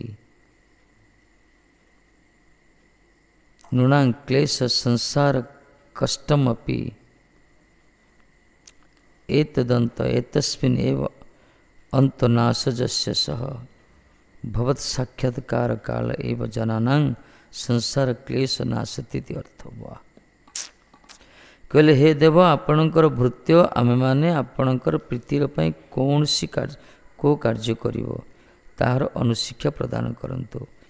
ଆପଣ ମାନବଗଣଙ୍କର ଦୃଷ୍ଟିଗୋଚର ହୋଇଲେ ହିଁ ଭଗବାନଙ୍କୁ ଯେତେବେଳେ ଦେଖି ହେଇଯିବ, ଦର୍ଶନ ହେଇଯିବ ନା, ସେତେବେଳେ ତାହା ଦେହରେ ସଂସାର କଷ୍ଟ ଅନ୍ତ ହେଇଯିବ। ସଂସାର କଷ୍ଟମ ଅପି ନାଶତି ଅର୍ଥ। ଏତ ଦନ୍ତ ନୃଣାଂ କ୍ଲେଶ ୟଦ୍ ଭବାନ ଅକ୍ଷଗୋଚର। ଯେତେବେଳେ ଆପଣଙ୍କୁ ଯଦି କିଏ ଦର୍ଶନ ହେଇଗଲା ନା, ଆପଣ ଯଦି କିଏ ଦର୍ଶନ ହେଇଗଲା, ଆପଣଙ୍କର ଦୃଷ୍ଟିଗୋଚର ହେଇଯାନ୍ତି, ତାହେଲେ ଲୋକମାନଙ୍କ କ୍ଲେଶ ନଷ୍ଟ ହେଇଯିବ। ପ୍ରଣତ କ୍ଲେଶ ନାଶାୟ। ସବୁ କଷ୍ଟ ହେଇଯିବ। ତ୍ରିତାପ ଦଗ୍ଧୀଭୂତ ଆଧ୍ୟାତ୍ମିକ ଆଦିଦୈବିକ ଆଦି ଭୌତିକ ଜନ୍ମ ଜନ୍ମାନ୍ତର କ୍ଲେଶ ନଷ୍ଟ ହେଇଯିବ। ଭଗବତ ସାକ୍ଷାତକାର ଫଳ ଏଇଟା। କିନ୍ତୁ ଭଗବାନଙ୍କୁ ଦୃଷ୍ଟିଗୋଚର ସହଜରେ ହେବନି। ଭଗବାନଙ୍କୁ ଦୃଷ୍ଟିଗୋଚର, ଭଗବାନଙ୍କୁ ସହଜରେ ଦେଖିବ କି?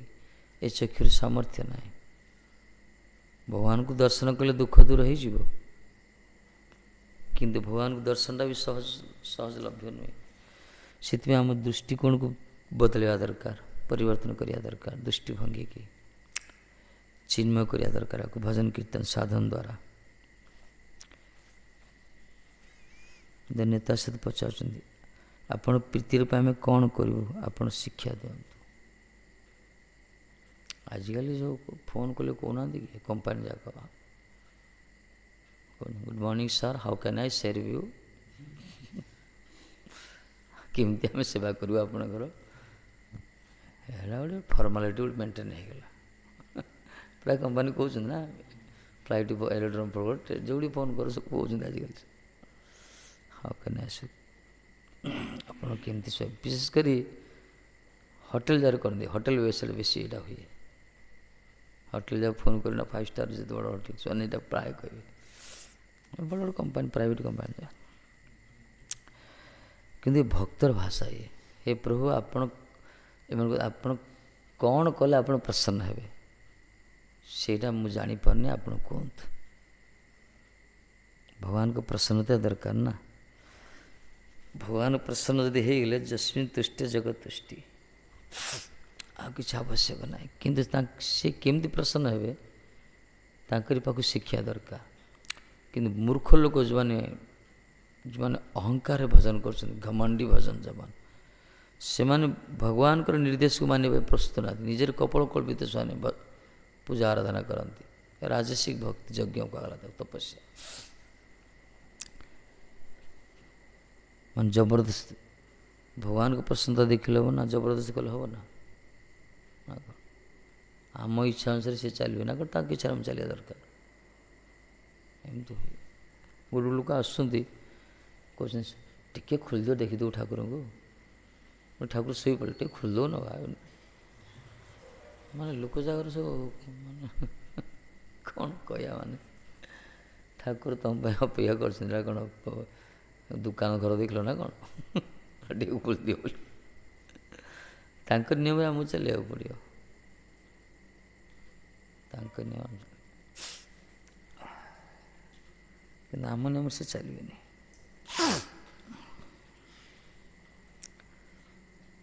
ନିଜ ଇଚ୍ଛାରେ ଭଗବାନଙ୍କ ପ୍ରସନ୍ନତା ଦରକାର। ତାଙ୍କୁ କଷ୍ଟ ଦେଇ ନିଜର ସୁଖ ପାଇଁ କରିବାଟା ସେଟା କ'ଣ ଭକ୍ତି? କି ତାକୁ କୁହାଯାଏନି ନା, ଭକ୍ତି ନାହିଁ। ଏ ଯେଉଁ ପୂଜା ସବୁ କରୁଛନ୍ତି, ମେଢ଼ ତିଆରି କରୁଛନ୍ତି, ମୂର୍ତ୍ତି ବସୁଛନ୍ତି, ଏ 9 ଦିନ କାଳ ଦୁର୍ଗା ଶୋଉନଥିବ ବୋଧେ, ଶୟନ ଦେଉନଥିବେ, ସେମାନେ ଛିଡ଼ା ହେଇଯାଉଛନ୍ତି ସେ କମ୍ବ ଭଳିଆ ଶୋଉଥିବେ, କେବେ ଶୋଉନଥିବେ। ଏହା ପେଟେ ମାତା ଲାଗି ଶୋଉଥିବେ ସେବକ ଯାକ, ଦୁର୍ଗା ଯୋଗୁଆଳି ହେଇଥିବେ। ଏମାନେ ଯାଉଥିବେ ଦୁର୍ଗାଙ୍କ ପାଖରେ ଶୋଇବା ପାଇଁ, କିନ୍ତୁ ରାତି ସାରା ଦୁର୍ଗା ହିଁ ଯୋଗାଳି, ମା ହିଁ ଯୋଗାଳି ହେଇଥିବ। କ'ଣ କରୁଛି? ପୋଡ଼ା କୁଳାଙ୍ଗାରଟା, ଏମିତି ପୂଜା। ଏସବୁ କର୍ମକାଣ୍ଡ, ସ୍ମାର୍ଥ ପୂଜା ସବୁ, ଯେଉଁଥିରେ କୌଣସି ଭଗବାନଙ୍କ ପ୍ରସନ୍ନତା ଦେଖାଯାଏନି। ନିଜର ଇନ୍ଦ୍ରିୟ ସୁଖ ପାଇଁ ଜବରଦସ୍ତ କରାଯାଏ, ଏସବୁ ଦେବାଦେବୀଙ୍କୁ କଷ୍ଟ ଦିଆଯାଏ।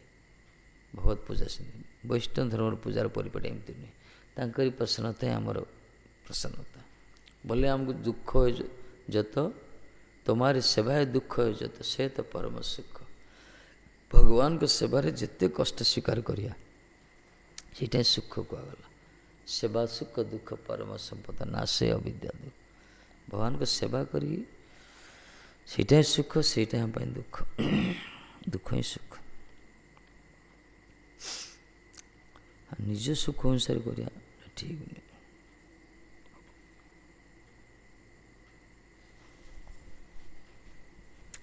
ଏସବୁ ଆଡ଼ମ୍ବର ସହକାରେ ପୂଜା କରୁଛନ୍ତି।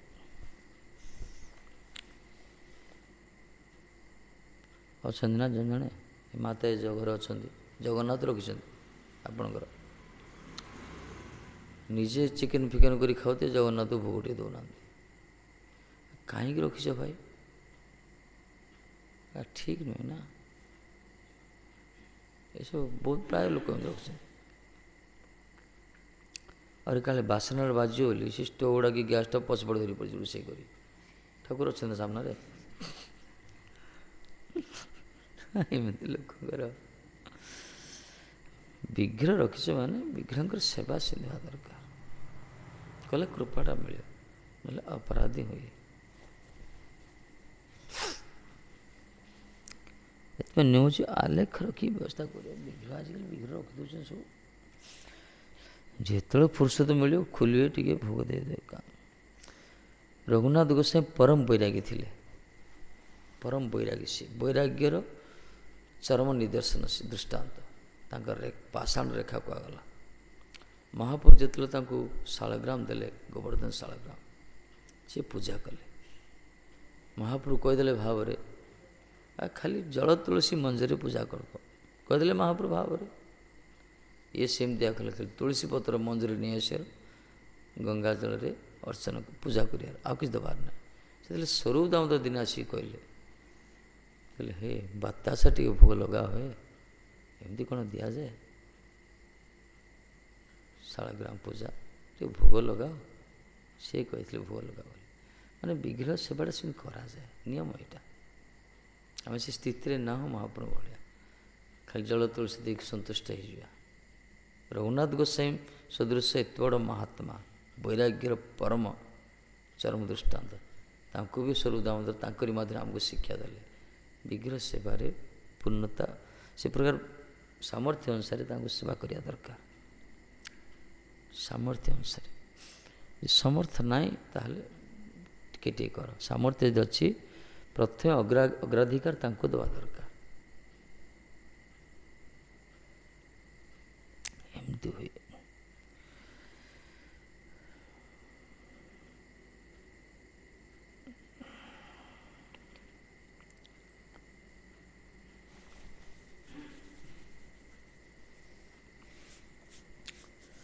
ଚାଲ କୀର୍ତ୍ତନ କରିବା,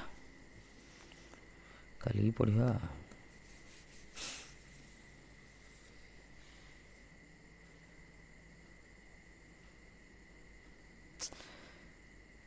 ବିଗ୍ରହ ସେବା ଅପେକ୍ଷା ପରିବାରର ସମସ୍ତେ ପରିବର୍ତ୍ତନ ହେବା ବଡ଼ କଥା। ଶୁଦ୍ଧ ଚେତନାକୁ ଆସିବା ଦରକାର,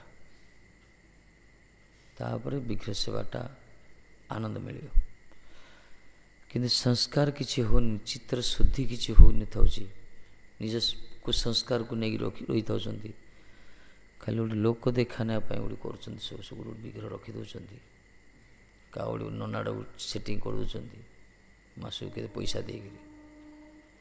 ଏସବୁ ଯେମିତି ମିଲ୍ ଯାକ କରୁଛନ୍ତି ଆଜିକାଲି, ରାଇସ୍ ମିଲ୍, ସେତେ ବଡ଼ ମିଲ୍ ଯାକ ଦେଖିବ ନା, ସେସବୁ ଟ୍ୟାକ୍ସ ଠକିବା ପାଇଁ ଗୋଟେ ବିଗ୍ରହ ରଖୁଛନ୍ତି। ବିଗ୍ରହ ଉପାସନା ଗୋଟେ ଦରକାର, ଭୟ ରହୁଛି, ପାପ କରୁଛନ୍ତି ତ। ଏହି ପ୍ରକାର ଆଜିକାଲି ଲୋକମାନଙ୍କ ବିଚାର ସବୁ ଏମିତି। ସେଥିପାଇଁ ଭଗବାନଙ୍କର ପ୍ରସନ୍ନତା ସେମାନେ କରିବେ ଯେଉଁମାନେ ପ୍ରାମାଣିକ ପଥରେ ଆସିଛନ୍ତି, ନହେଲେ ଏତେ ସହଜରେ ହେବନି। ଯେଉଁମାନଙ୍କ ପୂର୍ବରୁ ସଂସ୍କାର ଅଛି ସେମାନେ କରନ୍ତି, ଯେଉଁମାନଙ୍କ ସଂସ୍କାର ନାହିଁ ମଧ୍ୟ ଯଦି ସଂସ୍କାର ପଥକୁ ଆସନ୍ତି, ପ୍ରାମାଣିକ ପଥକୁ, ଭକ୍ତି ମାର୍ଗକୁ, କୌଣସି ସାଧୁ ବୈଷ୍ଣବଙ୍କର ସଂସ୍ପର୍ଶରେ ଗୁରୁଙ୍କର, ସେମାନଙ୍କର ଏହି ପ୍ରକାର ଚିତ୍ତ ଶୋଧନ ହୋଇଥାଏ, ଜାଣନ୍ତି ଯେ ବିଗ୍ରହ ସେବା କେମିତି କରାଯାଏ। ଜାଣନ୍ତିନି। ଆମର ସେଦିନ ବାଙ୍ଗିରି ମାତାଜୀ କହୁଥିଲେ ପରା, ସେଦିନ କହୁଥିଲେ, ସେ ଗୋପାଳକୁ କହୁଥିଲେ, ଗୋପାଳ ପଣ୍ଡାକୁ କହିଲେ ଆମ ଘରେ ରାଧା ମା ଠାକୁର ଥିଲେ ଆଗ, କିନ୍ତୁ ଆମେ ଜାଣିନଥିଲୁ ସେବା କେମିତି କରିବାର। ଏଇ ମଠୁ ଆସିଲା ପରେ ଆମେ ଶିଖିଲୁ ଯେ ବାସ୍ତବରେ ସେବାଟା କେମିତି କରାଯାଏ। ସେ ତାଙ୍କୁ କହୁଥିଲେ, ମୁଁ ଶୁଣୁଥିଲି ବସିକିରି, ସେବା କେମିତି କରାଯାଏ ଠାକୁରଙ୍କର ଏ ମଠରୁ ଆମେ ଶିଖିଲୁ। ଭଲେ ଆମେ ବ୍ରାହ୍ମଣ ଲୋକ, ଠାକୁର ଆମର ରହିଛନ୍ତି ପୂର୍ବପୁରୁଷରୁ, ସେବାଟା କେମିତି କରାଯାଏ ଆମେ ଜାଣିନଥିଲୁ। ଏଇ ଗୌଡ଼ିଆ ଧାରାରେ ଆସିଲା ପରେ ଆମେ ଶିଖିଲୁ। ବାସ୍ତବ କଥା ଏଇ ପ୍ରକାର ଶିକ୍ଷଣ ହେବା ଦରକାର। ଲୋକ ଜାଣନ୍ତିନି, ଖାଲି କରି ବସେଇ ଦେଉଛନ୍ତି କେମିତି ଖରାପ।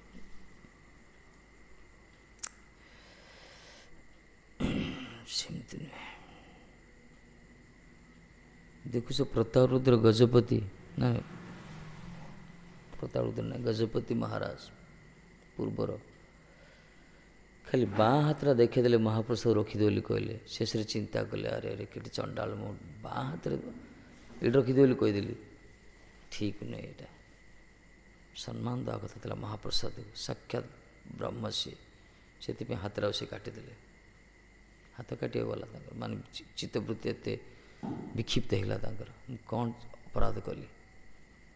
ସେବକର ଧର୍ମ କେତେ ସୁନ୍ଦର ଦେଖ, ସେ ନିଜକୁ ସହ୍ୟ କରିପାରିଲେନି। ମହାପ୍ରସାଦକୁ ଡାହାଣ ହାତ ଦେଖିବା କଥା, କୌଣସି କାର୍ଯ୍ୟରେ ବସିଥିଲେ ଯେ ହାତ ଦେଖିଦେଲେ କହିଲେ। ସୂକ୍ଷ୍ମ କଥାଟା ସୂକ୍ଷ୍ମ, କିନ୍ତୁ ତା ଭିତରେ କି ପ୍ରକାର ତାଙ୍କର ବୈଷ୍ଣବତା ପ୍ରକାଶିତ ହେଇଛି ଦେଖ। ଦର୍ଶନ ମହାପ୍ରସାଦ ସାକ୍ଷାତ ଜଗନ୍ନାଥଙ୍କର ବ୍ରହ୍ମ, ସେ ଅନ୍ନ ବ୍ରହ୍ମ କୁହାଗଲା, ତାଙ୍କୁ ସମ୍ମାନ ଦେବା କଥା। କିନ୍ତୁ ମୁଁ ବାଁ ହାତରେ କହିଦେଲେ ରଖିଦିଅ। ଶେଷରେ ସେ ହାତକୁ କାଟିବାକୁ ପଡ଼ିଲା ତାଙ୍କୁ। ଏହି ପ୍ରକାର ରହିଛି ଭଗବାନଙ୍କର ସେବକ ମାନେ ଜାଣନ୍ତି, ଆଜ୍ଞା ସଂସ୍କାର ସେବକମାନେ ଜାଣନ୍ତି ଭଗବାନଙ୍କୁ ପ୍ରସନ୍ନତା କେମିତି କରାଯାଏ। ଯେଉଁମାନଙ୍କର ସଂସ୍କାର ଅଭାବ ସେମାନେ ବୁଝିପାରିବେନି। ସମ୍ବନ୍ଧ ଜ୍ଞାନ ନହେଲେ ହବ କି? ମା ଜାଣିଛି ନା ତା ପୁଅ କେମିତି ସେବା କରାଯାଉଛି, ସ୍ତ୍ରୀ ଜାଣିଛି ନା ସ୍ୱାମୀର ସେବା କେମିତି ହେବ, ଅନ୍ୟ ଲୋକ ଜାଣିପାରିବେ, ଅନ୍ୟ ଲୋକ ଜାଣିପାରିବେନି। ଏଥିପାଇଁ ଯିଏ ସେବକ ଯିଏ ନା, ସିଏ ଜାଣେ ତାର ସେବ୍ୟର ଉପାସ୍ୟର ଉପାସନା କେମିତି କରାଯାଏ। ଆଉ କର୍ମକାଣ୍ଡି ପଇସା ନେଇକି କରୁଥିବେ ସେବା ପୂଜା, ତାଙ୍କୁ କ'ଣ ବୁଝିବେ? କିଛି ନାହିଁ।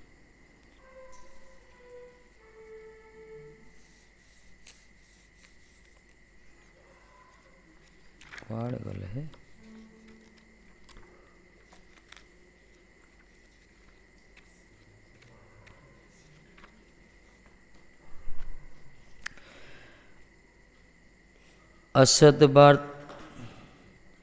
असद्वार्ता वेश्य विसृज्यमति सर्वस्व हरणी कथा मुक्ति व्याघ्रा न शृणु किल सर्वात्मा गिलनि अपि त्यक्ता लक्ष्मीपतिरमित व्यमनयनी ब्रज राधा कृष्ण सरितमणिदो तं भजमानः।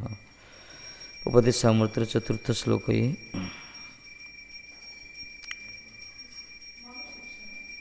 मन शिक्षा कृष्ण वार्ता बिना न असत वार्ता बोली जान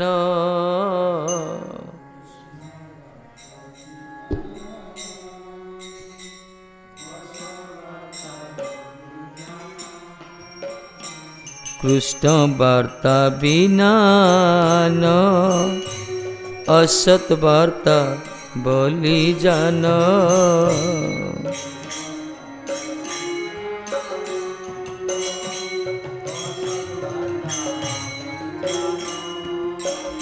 सेई बेश्या अति भय करी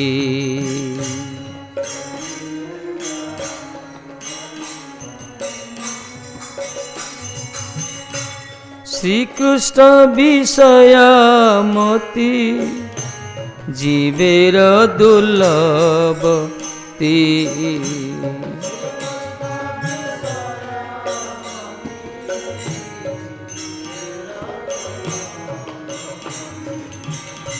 श्री कृष्ण विषय मति जीवेर दुर्लभती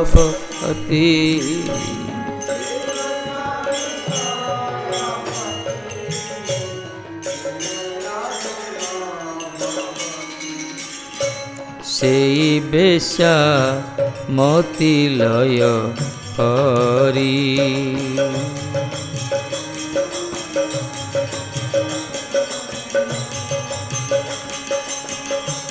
ସେଇ ବେଶା ଅତି ଭୟ କରି।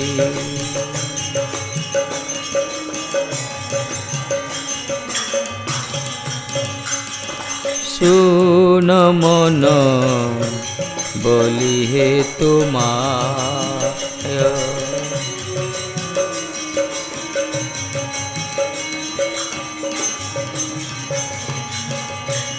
ମୁକ୍ତି ନାମେ ଶାର୍ଦୁଳିନୀ, ତାର କଥା ଯଦି ଶୁନି।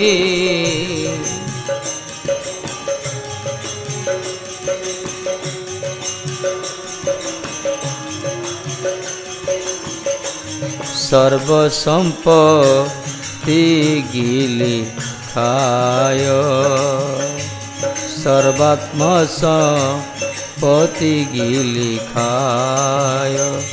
ଶୁନ ମନ ବୋଲି ହେ ତୁମାୟ,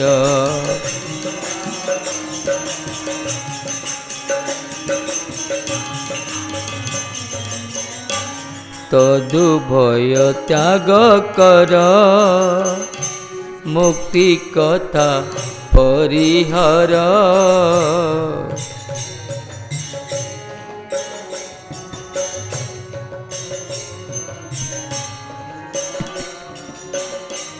ଲକ୍ଷ୍ମୀପତି ରତି ରାଖ ଦୂରେ,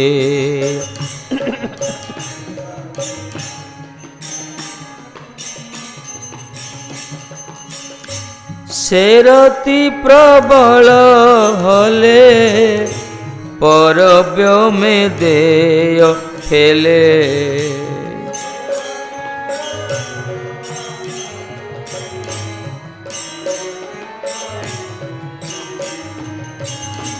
ସେ ରତି ପ୍ରବଳ ହଲେ, ପରବ୍ୟମେ ଦେୟ ଫେଲେ।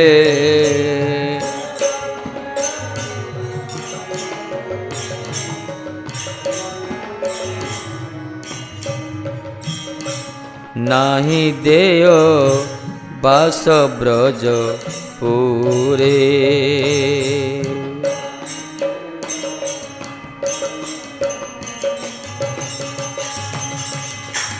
ଲକ୍ଷ୍ମୀପତି ରତି ରାଖ ଦୂରେ।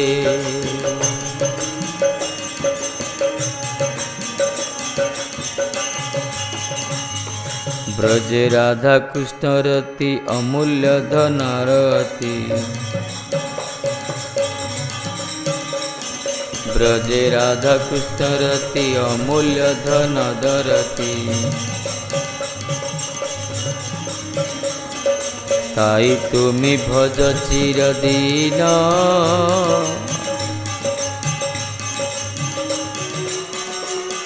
রে রূপ রঘুনাথ পায় সেই রতি প্রার্থনায়। হে রূপ রঘুনাথ পায় সেই রতি প্রার্থনায়।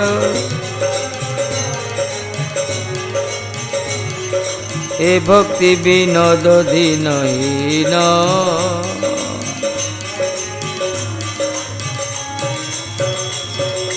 এ ভক্তি বিনোদ দীনহীন।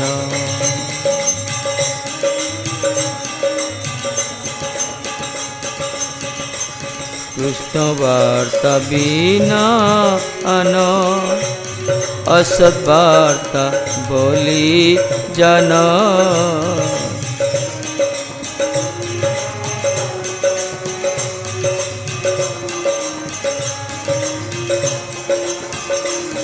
সেই বেশা অতি ভয়ঙ্করী,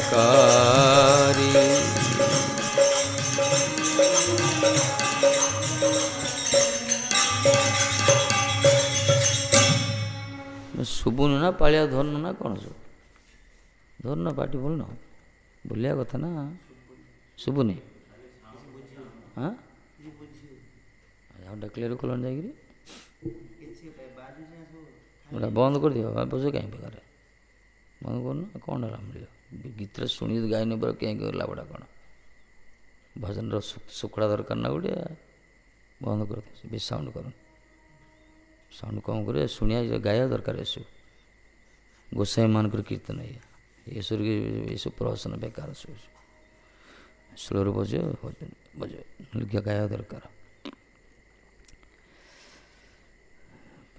ରଘୁନାଥ ଗୋସାଇଁଙ୍କର ଅନୁଭବ ଗୀତ ଏସବୁ। କହିଲେ ଅସତ୍ ବାର୍ତ୍ତା କୃଷ୍ଣ ବାର୍ତ୍ତା ବିନା ଆନ ଅସତ୍ ବାର୍ତ୍ତା ବୋଲି ଜାନ, ସେଇ ବେଶ୍ୟା ଅତି ଭୟଙ୍କରୀ। ବେଶ୍ୟା ବୋଲି କହିଲେ ତାକୁ, ଅସତ୍ ବାର୍ତ୍ତାକୁ। ଅସତ୍ ବାର୍ତ୍ତା ବେଶ୍ୟା। କୃଷ୍ଣ କଥା ବ୍ୟତୀତ ଅନ୍ୟ ସମସ୍ତ ବିଷୟକୁ ଅସତ୍ ବାର୍ତ୍ତା ବୋଲି କୁହାଗଲା। କୃଷ୍ଣ କଥା ଛଡ଼ା ଜଗତରେ ଆଉ ଯେତେ ବିଷୟ ଅଛି ଏସବୁ ଅସତ୍ ବାର୍ତ୍ତା, ସେସବୁ ବେଶ୍ୟା ଭଳି ଭୟଙ୍କର ଅଟନ୍ତି। ବେଶ୍ୟା ଯେମିତି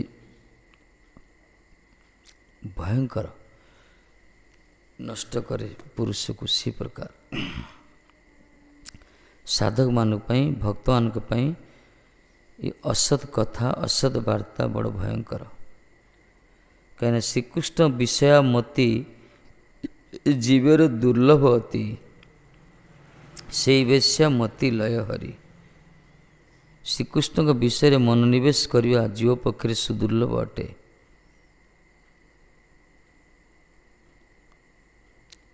ସୁଦୁର୍ଲଭ, ଏଇଟା ଅତ୍ୟନ୍ତ କଷ୍ଟ। ସୁମାନ ଉତ୍ତମ, ଯାହା ହଉ, ଦୁର୍ଲଭ କିନ୍ତୁ ମନରେ ନିବେଶ କରିବାଟା।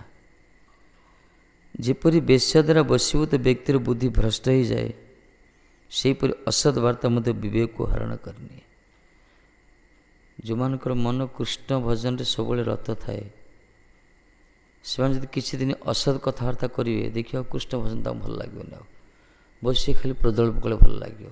ଦୁନିଆ କଥା, ଦୁନିଆ ଚର୍ଚ୍ଚା ବହୁତ ଆନନ୍ଦ ଲାଗିବ। ଏଥିପାଇଁ ମହାପ୍ରଭୁ କହିଲେ ଗ୍ରାମ୍ୟ କଥା ନା କହିବ, ଗ୍ରାମ୍ୟ କଥା ନା ଶୁଣିବ। କୃଷ୍ଣ କଥା ଅତିରିକ୍ତ ସମସ୍ତ କଥାକୁ ଅସତ୍ ବାର୍ତ୍ତା କୁହାଗଲା। ଅସତ୍ ବାର୍ତ୍ତାକୁ ବେଶ୍ୟା ସଦୃଶ ଭୟଙ୍କର ବୋଲି କୁହାଯାଇଛି। ଯେମିତି ବେଶ୍ୟା ଦ୍ୱାରା ବ୍ୟକ୍ତିର ବୁଦ୍ଧି ଭ୍ରଷ୍ଟ ହୋଇଯାଏ, ସବୁବେଳେ ତାରି ଚିନ୍ତନ, ତାରି ସେବା ଶୁଶ୍ରୂଷାରେ ସେ ବ୍ୟତିବ୍ୟସ୍ତ ହୋଇଥାଏ ପୁରୁଷ ଯେ ପ୍ରକାର ମନ, ସେହିପରି ଅସତ୍ ବାର୍ତ୍ତା ମଧ୍ୟ, ଅସତ୍ ଚର୍ଚ୍ଚା ମଧ୍ୟ ବିବେକକୁ ହରଣ କରିଦେବ। ବିବେକ ରହିବନି ସେଠି, ସବୁବେଳେ ସେଇଟା ହିଁ ଭଲ ଲାଗିବ। ଶୁଣ ମନ ବୋଲି ହେ ତୁମାଏ, ମୁକ୍ତି ନାମେ ଶାର୍ଦୁଳିନୀ, ତାର କଥା ଯଦି ଶୁନି ସର୍ବାତ୍ମ ସମ୍ପତ୍ତି ଗିଲି ଖାଏ। ହେ ଜ୍ଞାନାନ୍ଧ ମନ ଶୁଣ। ମନକୁ ବୁଝୁଛନ୍ତି ରଘୁନାଥ ଗୋସ୍ୱାମୀଜୀ, ଆମର ମନ ଶିକ୍ଷା ଇଏ। କହିଲେ ହେ ଜ୍ଞାନରେ ଅନ୍ଧ ମନ ତମେ ଶୁଣ, ମୁଁ ତୁମକୁ ବତାଉଛି କ'ଣ? ମୁକ୍ତି ରୂପକ ବାଘିଣୀର ମାୟାଜାଲରେ ଯଦି ବିଶ୍ୱାସ କରିବ, ତେବେ ସେ ତୁମ ଆତ୍ମାର ଭକ୍ତି ଅଥବା ଦାସତ୍ୱ ରୂପକ ସମ୍ପତ୍ତିକୁ ନଷ୍ଟ କରି ଗିଳି ଖାଇଯିବ। ସର୍ବାତ୍ମ ସମ୍ପତ୍ତି ଗିଳି ଖାଇବ। ମୁକ୍ତିକୁ ଗୋଟେ ବାଘୁଣୀ ବୋଲି କୁହାଗଲା। ବାଘିନୀ ସ୍ତ୍ରୀଲିଙ୍ଗ, କାହିଁକିନା ବ୍ୟାଘ୍ର ତ ବଡ଼ ହିଂସ୍ରିକ ଜନ୍ତୁ, କିନ୍ତୁ ବାଘୁଣୀ ତାଠୁ ବଡ଼ ହିଂସ୍ରିକ।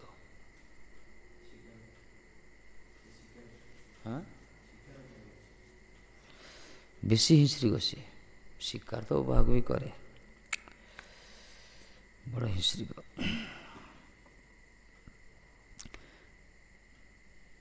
ବାଘ ଦାଉରୁ ରକ୍ଷା ପାଇବନି, ବାଘୁଣୀ ଦାଉରୁ ରକ୍ଷା ପାଇବନି। ସେଥିପାଇଁ ମୁକ୍ତିକି ବାଘୁଣୀ କୁହାଗଲା। କଥା ମୁକ୍ତି ବ୍ୟାଘ୍ରାହା ନ ଶୁଣୁକିଲେ ସର୍ବାତ୍ମ ଗିଳନି। ଇଏ କ'ଣ କରେ? ମୁକ୍ତି ରୂପ ବାଘିଣୀର ମାୟାଜାଲରେ ଯଦି ବିଶ୍ୱାସ କରିବ, ଯେଉଁମାନେ ମୁକ୍ତି ହେଉଛନ୍ତି, ବ୍ରହ୍ମ ହେଉଛନ୍ତି, ଏଥିରେ ଯେଉଁମାନେ ବିଶ୍ୱାସ କରୁଛନ୍ତି, ତାର ଆତ୍ମାର ଯେଉଁ ଭକ୍ତି ଅଛି ନା, ଆତ୍ମାର ସ୍ୱାଭାବିକ ପ୍ରବୃତ୍ତି ହେଉଛି ଭଗବତ ଉନ୍ମୁଖୀବାଦ। ତାର ଭକ୍ତି ଯାହା କୁହାଗଲା, କିନ୍ତୁ ସେ ଭକ୍ତି ନଷ୍ଟ ହୋଇଯିବ, ଭକ୍ତିର ଗିଳିକି ଖାଇଦେବ। ଦାସତ୍ୱ ରୂପକ ସମ୍ପତ୍ତି ନଷ୍ଟ କରି ଗିଳି ଖାଇଯିବ। ଜୀବର ସ୍ୱରୂପ ହେ କୃଷ୍ଣର ନିତ୍ୟ ଦାସ। ଆମର ବେଶ ହେଉଛି ଭଗବାନଙ୍କ ଦାସତ୍ୱ, ଆମର ସମ୍ପତ୍ତି ସେଇଟା। दासत्व भावना आम संपत्ति किंतु ये संपत्ति से गिली खाएद मुक्ति जो मैंने पाइबा चाहती से निजक बहुत बड़ मन करती से निजक दास दास भावे से भितर थी भक्ति नष्ट हो बर भल विषय भितर डुबिकी थी जदि कौन वैष्णव संस्पर्श आसगला से भजन कर कि थर जदि यही मान चक्कर पड़ज मुक्तिर मायाजाल भितर जी कि बाघुणी सहित तुलना कराई से सबू दासत्व संपत्ति की भक्ति की सब नष्ट कर खाईदेव सी तदु भय त्याग कर मुक्ति कथा परिहर लक्ष्मीपति रति राख दूरे से रति प्रबल हले परब में दे फेले नाय देह बास ब्रजपुरे आउे कौन कहले एणु तुम्हें असत कथा रूपक बेश्या मुक्ति रूपक बाघिणी दुही को त्याग कर तद उभय त्याग कर असत वार्ता रूपक बेश्या को आउ मुक्ति रूपक बाघुणी ठू त्याग कर लक्ष्मीपति रति राख दूरे आउे कौन कर दुही को त्याग कर आ मुक्ति पद दायी लक्ष्मीपति भक्ति को परित्याग कर लक्ष्मीपति किए नारायण विष्णु जहाँ भी हो मुक्ति पददायी लक्ष्मीपति भक्ति को त्याग कर कहीं जदि नारायण के प्रति आसक्ति बसा बांधिव तेबे ताहा तुमको परम प्रेम वैकुंठ रखिदेव तुमर केवल ब्रजवास हेबनी एथिपाई नारायण लक्ष्मी नारायण जो पूजा कर साउथ सब आम प्रचुर नुहे नारायण भजन जदि कर लोक तो प्राय बहुत नारायण जी कृष्ण जी विष्णु जी सबू तो सी माने मनीषा तुलना कर तो शंकराचार्य कहले विष्णु मंदिर में केवल साई फटो रही बाहर कर अलग रख रखिदे आज्ञा आम अर्चा विग्रह पाखे साई को रखा होता विग्रह को ये नारा लगे ठीक नुहे यहाँ कौन वैदिक शास्त्र नियम ना सी गोटे एत बड़ा महात्मा कहू किसी मंदिर बाहर कले सब ना आउ कि दिन पर जगन्नाथ पाखे बसई था फटोटा मूर्तिटा ये लोक जा भी एमती सब अच्छा सब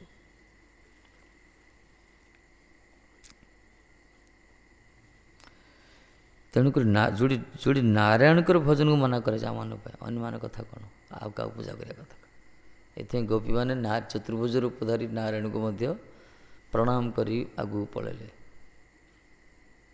कहीं लक्ष्मी नारायण भजन जदि कर वैकुंठ वास मिल कि ब्रजवास हेनी गोलोक वृंदावन गोकुल बरसाना ए मिलनी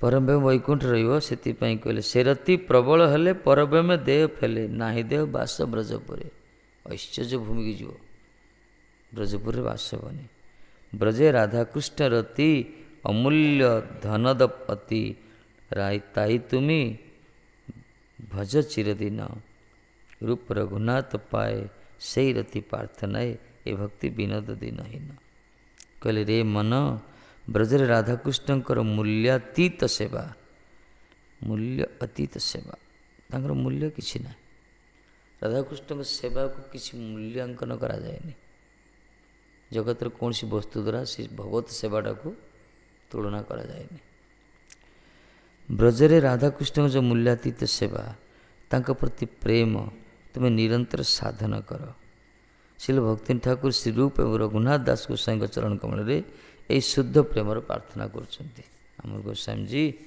रूप रघुनाथ चरण प्रार्थना कर प्रकार बजे राधाकृष्ण सेवा ही प्राप्त हो यही मोर अभिलाष राधा को दियो बास कहना नयन हेरिब सदा जुगल रूप राशि मोर ये अभिलाष विलास कुंज दियो बास विलास कुंजरे दियो बास हे वृंद देवी विलास कुंजरे बास दियो जमती चक्षुरे सब जुगल सरकार को प्रिया प्रीतम किशोर किशोरी से श्यामा श्याम जीव को दर्शन कर सब सेवा करगला आम भजन एमती आड़ी आ दुर्गा कथा शिव कथा गणेश कथा गोटे जो नारायण को भी आम गौड़ीय वैष्णव धारा लक्ष्मी नारायण भजन भी एत गुरुत्व दि जाएनि केवल राधाकृष्ण के जुगल सरकार कले प्रेमटा मिल श्री राधा। एथिपाई दक्षिण भारत महाप्रभु गले भट्ट संप्रदाय पचार ना जाकि कहले श्री तमें तो तुम लक्ष्मी केमती पलैले कृष्ण को भल पाइले एमती किए स्त्री अच्छी स्वामी की छाड़ी पलाए नारायण को छाड़ी पलैले सी ना नहीं नारायण कृष्ण गोटे जो नारायण कृष्ण गोटे नारायण पाखे रही कहीं यदि नारायण कृष्ण गोटे ताले तो नारायण पाखे रही था से कृष्ण पाख कहीं गले तपस्या करना आज पर्यंत निहाती कृष्ण पाखे किसी अच्छी ना जो सी शरणागत आपण तो स्वयं स्वरूप आप प्रकाश करते से कृष्ण सर्वाकर्षण माधुर्य विग्रह सी प्रेम पुरुषोत्तम सी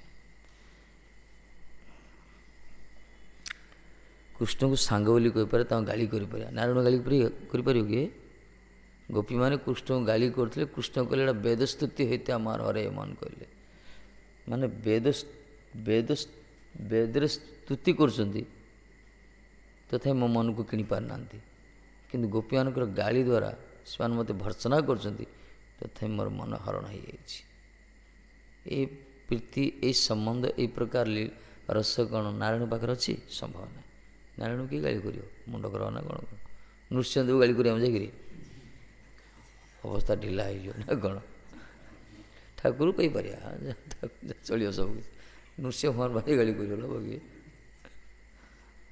जार छोड़ी अच्छी ना श्री राधे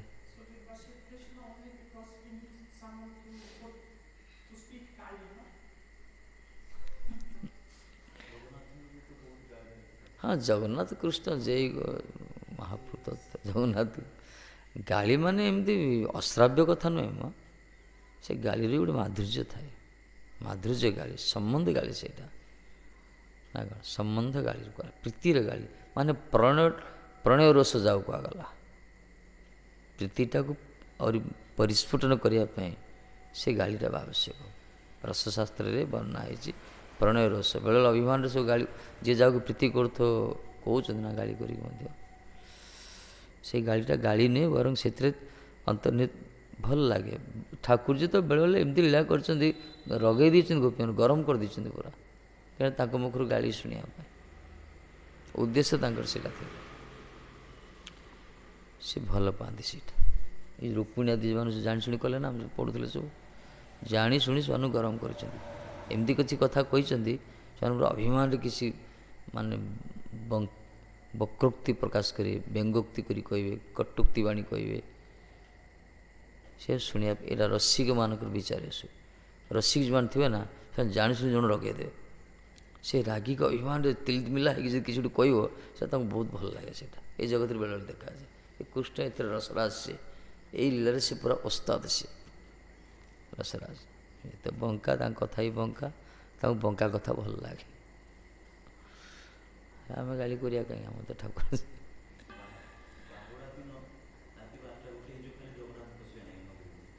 गाली खाई आसवे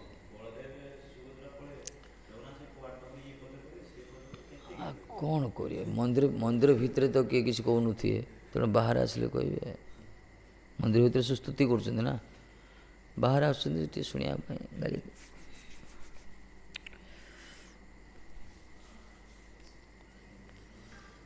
जगन्नाथ तो अद्भुत आमर ने समस्त तो अपना कर कांदी कांदी लोक जा खाऊ ना कालिया रे माने तो ता रे रा कर डाकुच शुणिले भी आनंद लगे भाव सिंहान कर भल यहाँ आनंद लगे अति निजर करती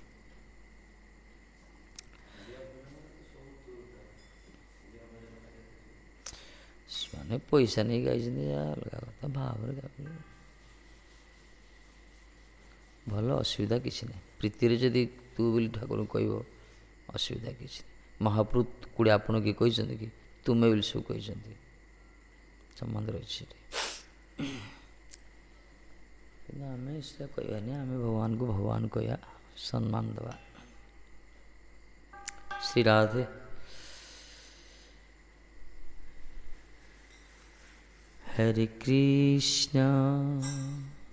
हरे कृष्णा कृष्ण कृष्ण हरे हरे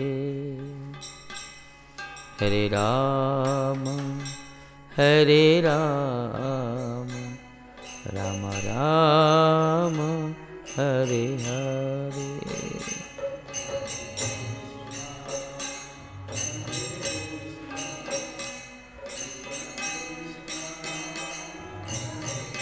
श्री राधे।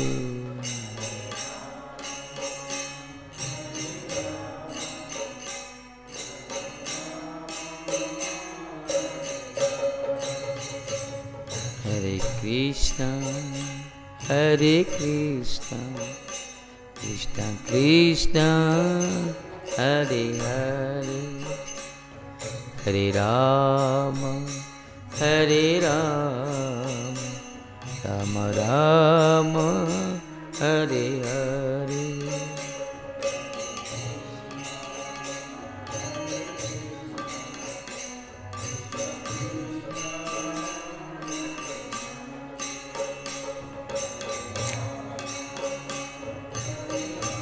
जय जगन्नाथ।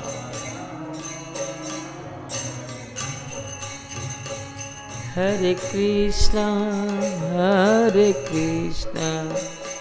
कृष्णा कृष्णा हरे हरे, हरे राम राम राम हरे हरे।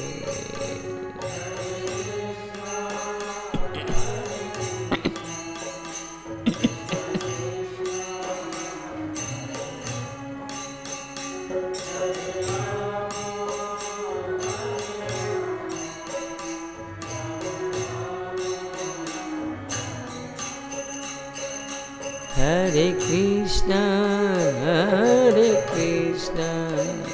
कृष्णा कृष्णा हरे हरे, हरे राम राम राम हरे हरे।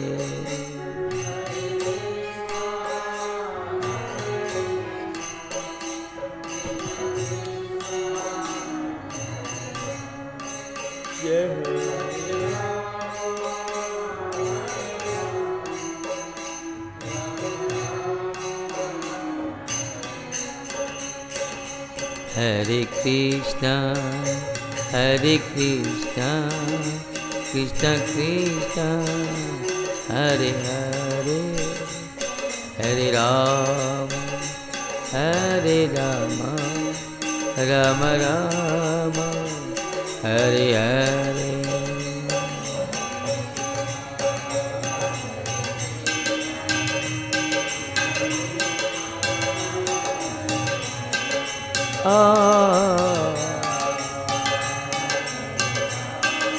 राधे।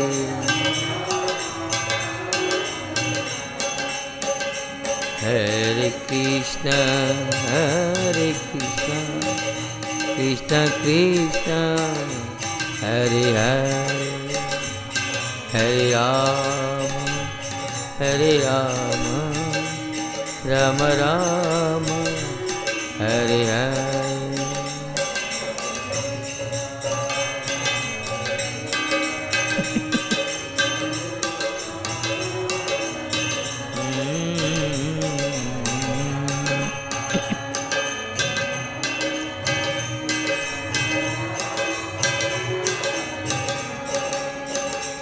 हरे कृष्णा कृष्णा कृष्णा हरे हरे, हरे राम राम राम हरे हरे, हरे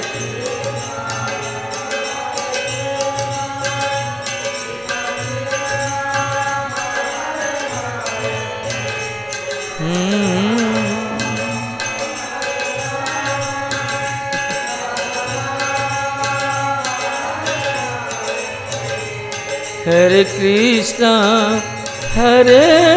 कृष्णा कृष्णा हरे हरे, हरे Ram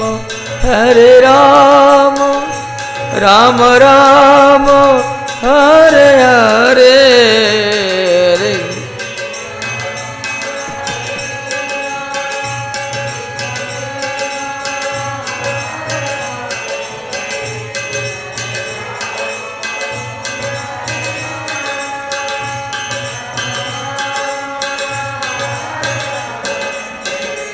Hare Krishna, Hare Krishna, Krishna Krishna, Hare Hare, Hare Rama, Hare Rama, Rama Rama, Hare Hare, Hare Krishna, Hare Krishna.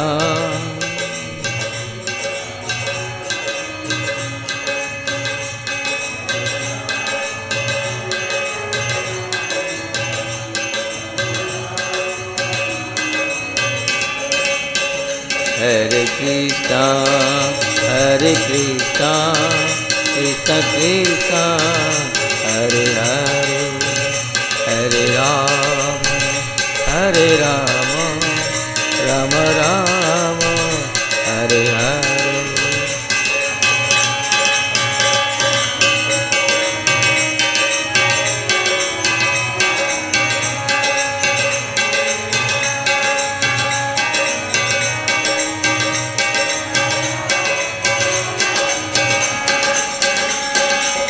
जय गुरुदेव, श्रील गुरुदेव, जय गुरुदेव, जय श्रील गुरुदेव।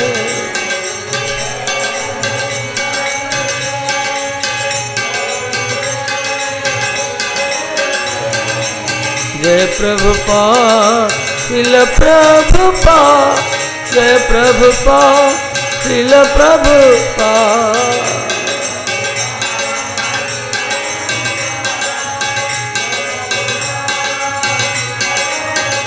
नित्य गौर हरि बोल, हरि बोल, हरि बोल, हरि बोल।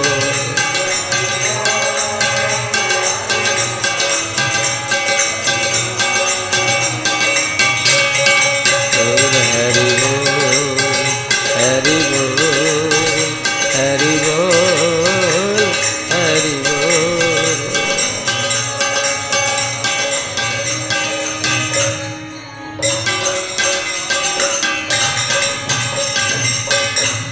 जय श्री श्री गुरु गौरांग अंधरिका गिरिधारी राधा कुंज भेर सरकार की राधा माधु राधा मदन तदे प्रीतादि संध्या पाठ कीर्तन जी श्रीमद् भागवत महापुराण की तदे पारण जी बादल विश्व से परीक्षित महाराज जी बलदेव विद्यासल विष्णु पाठक सिद्धर स्वामी जय सावरिया सेठ द्वारकाधीश सरकार की जय। जय विष्णुपाद गुरुदेव भक्ति पुरी शेमाल भक्ति सिद्धांत सत्य से प्रभुपाद की जय। जय रूप सनातन भट्ट रघुनाथी जो गोपाल भट्ट दास श्लोक से बृंद रघुनाथ गोसाई महाराज की जय। मन शिक्षा की जय। जय श्री भक्ति ठाकुर महाराज जी संवेद भक्त बंद जी।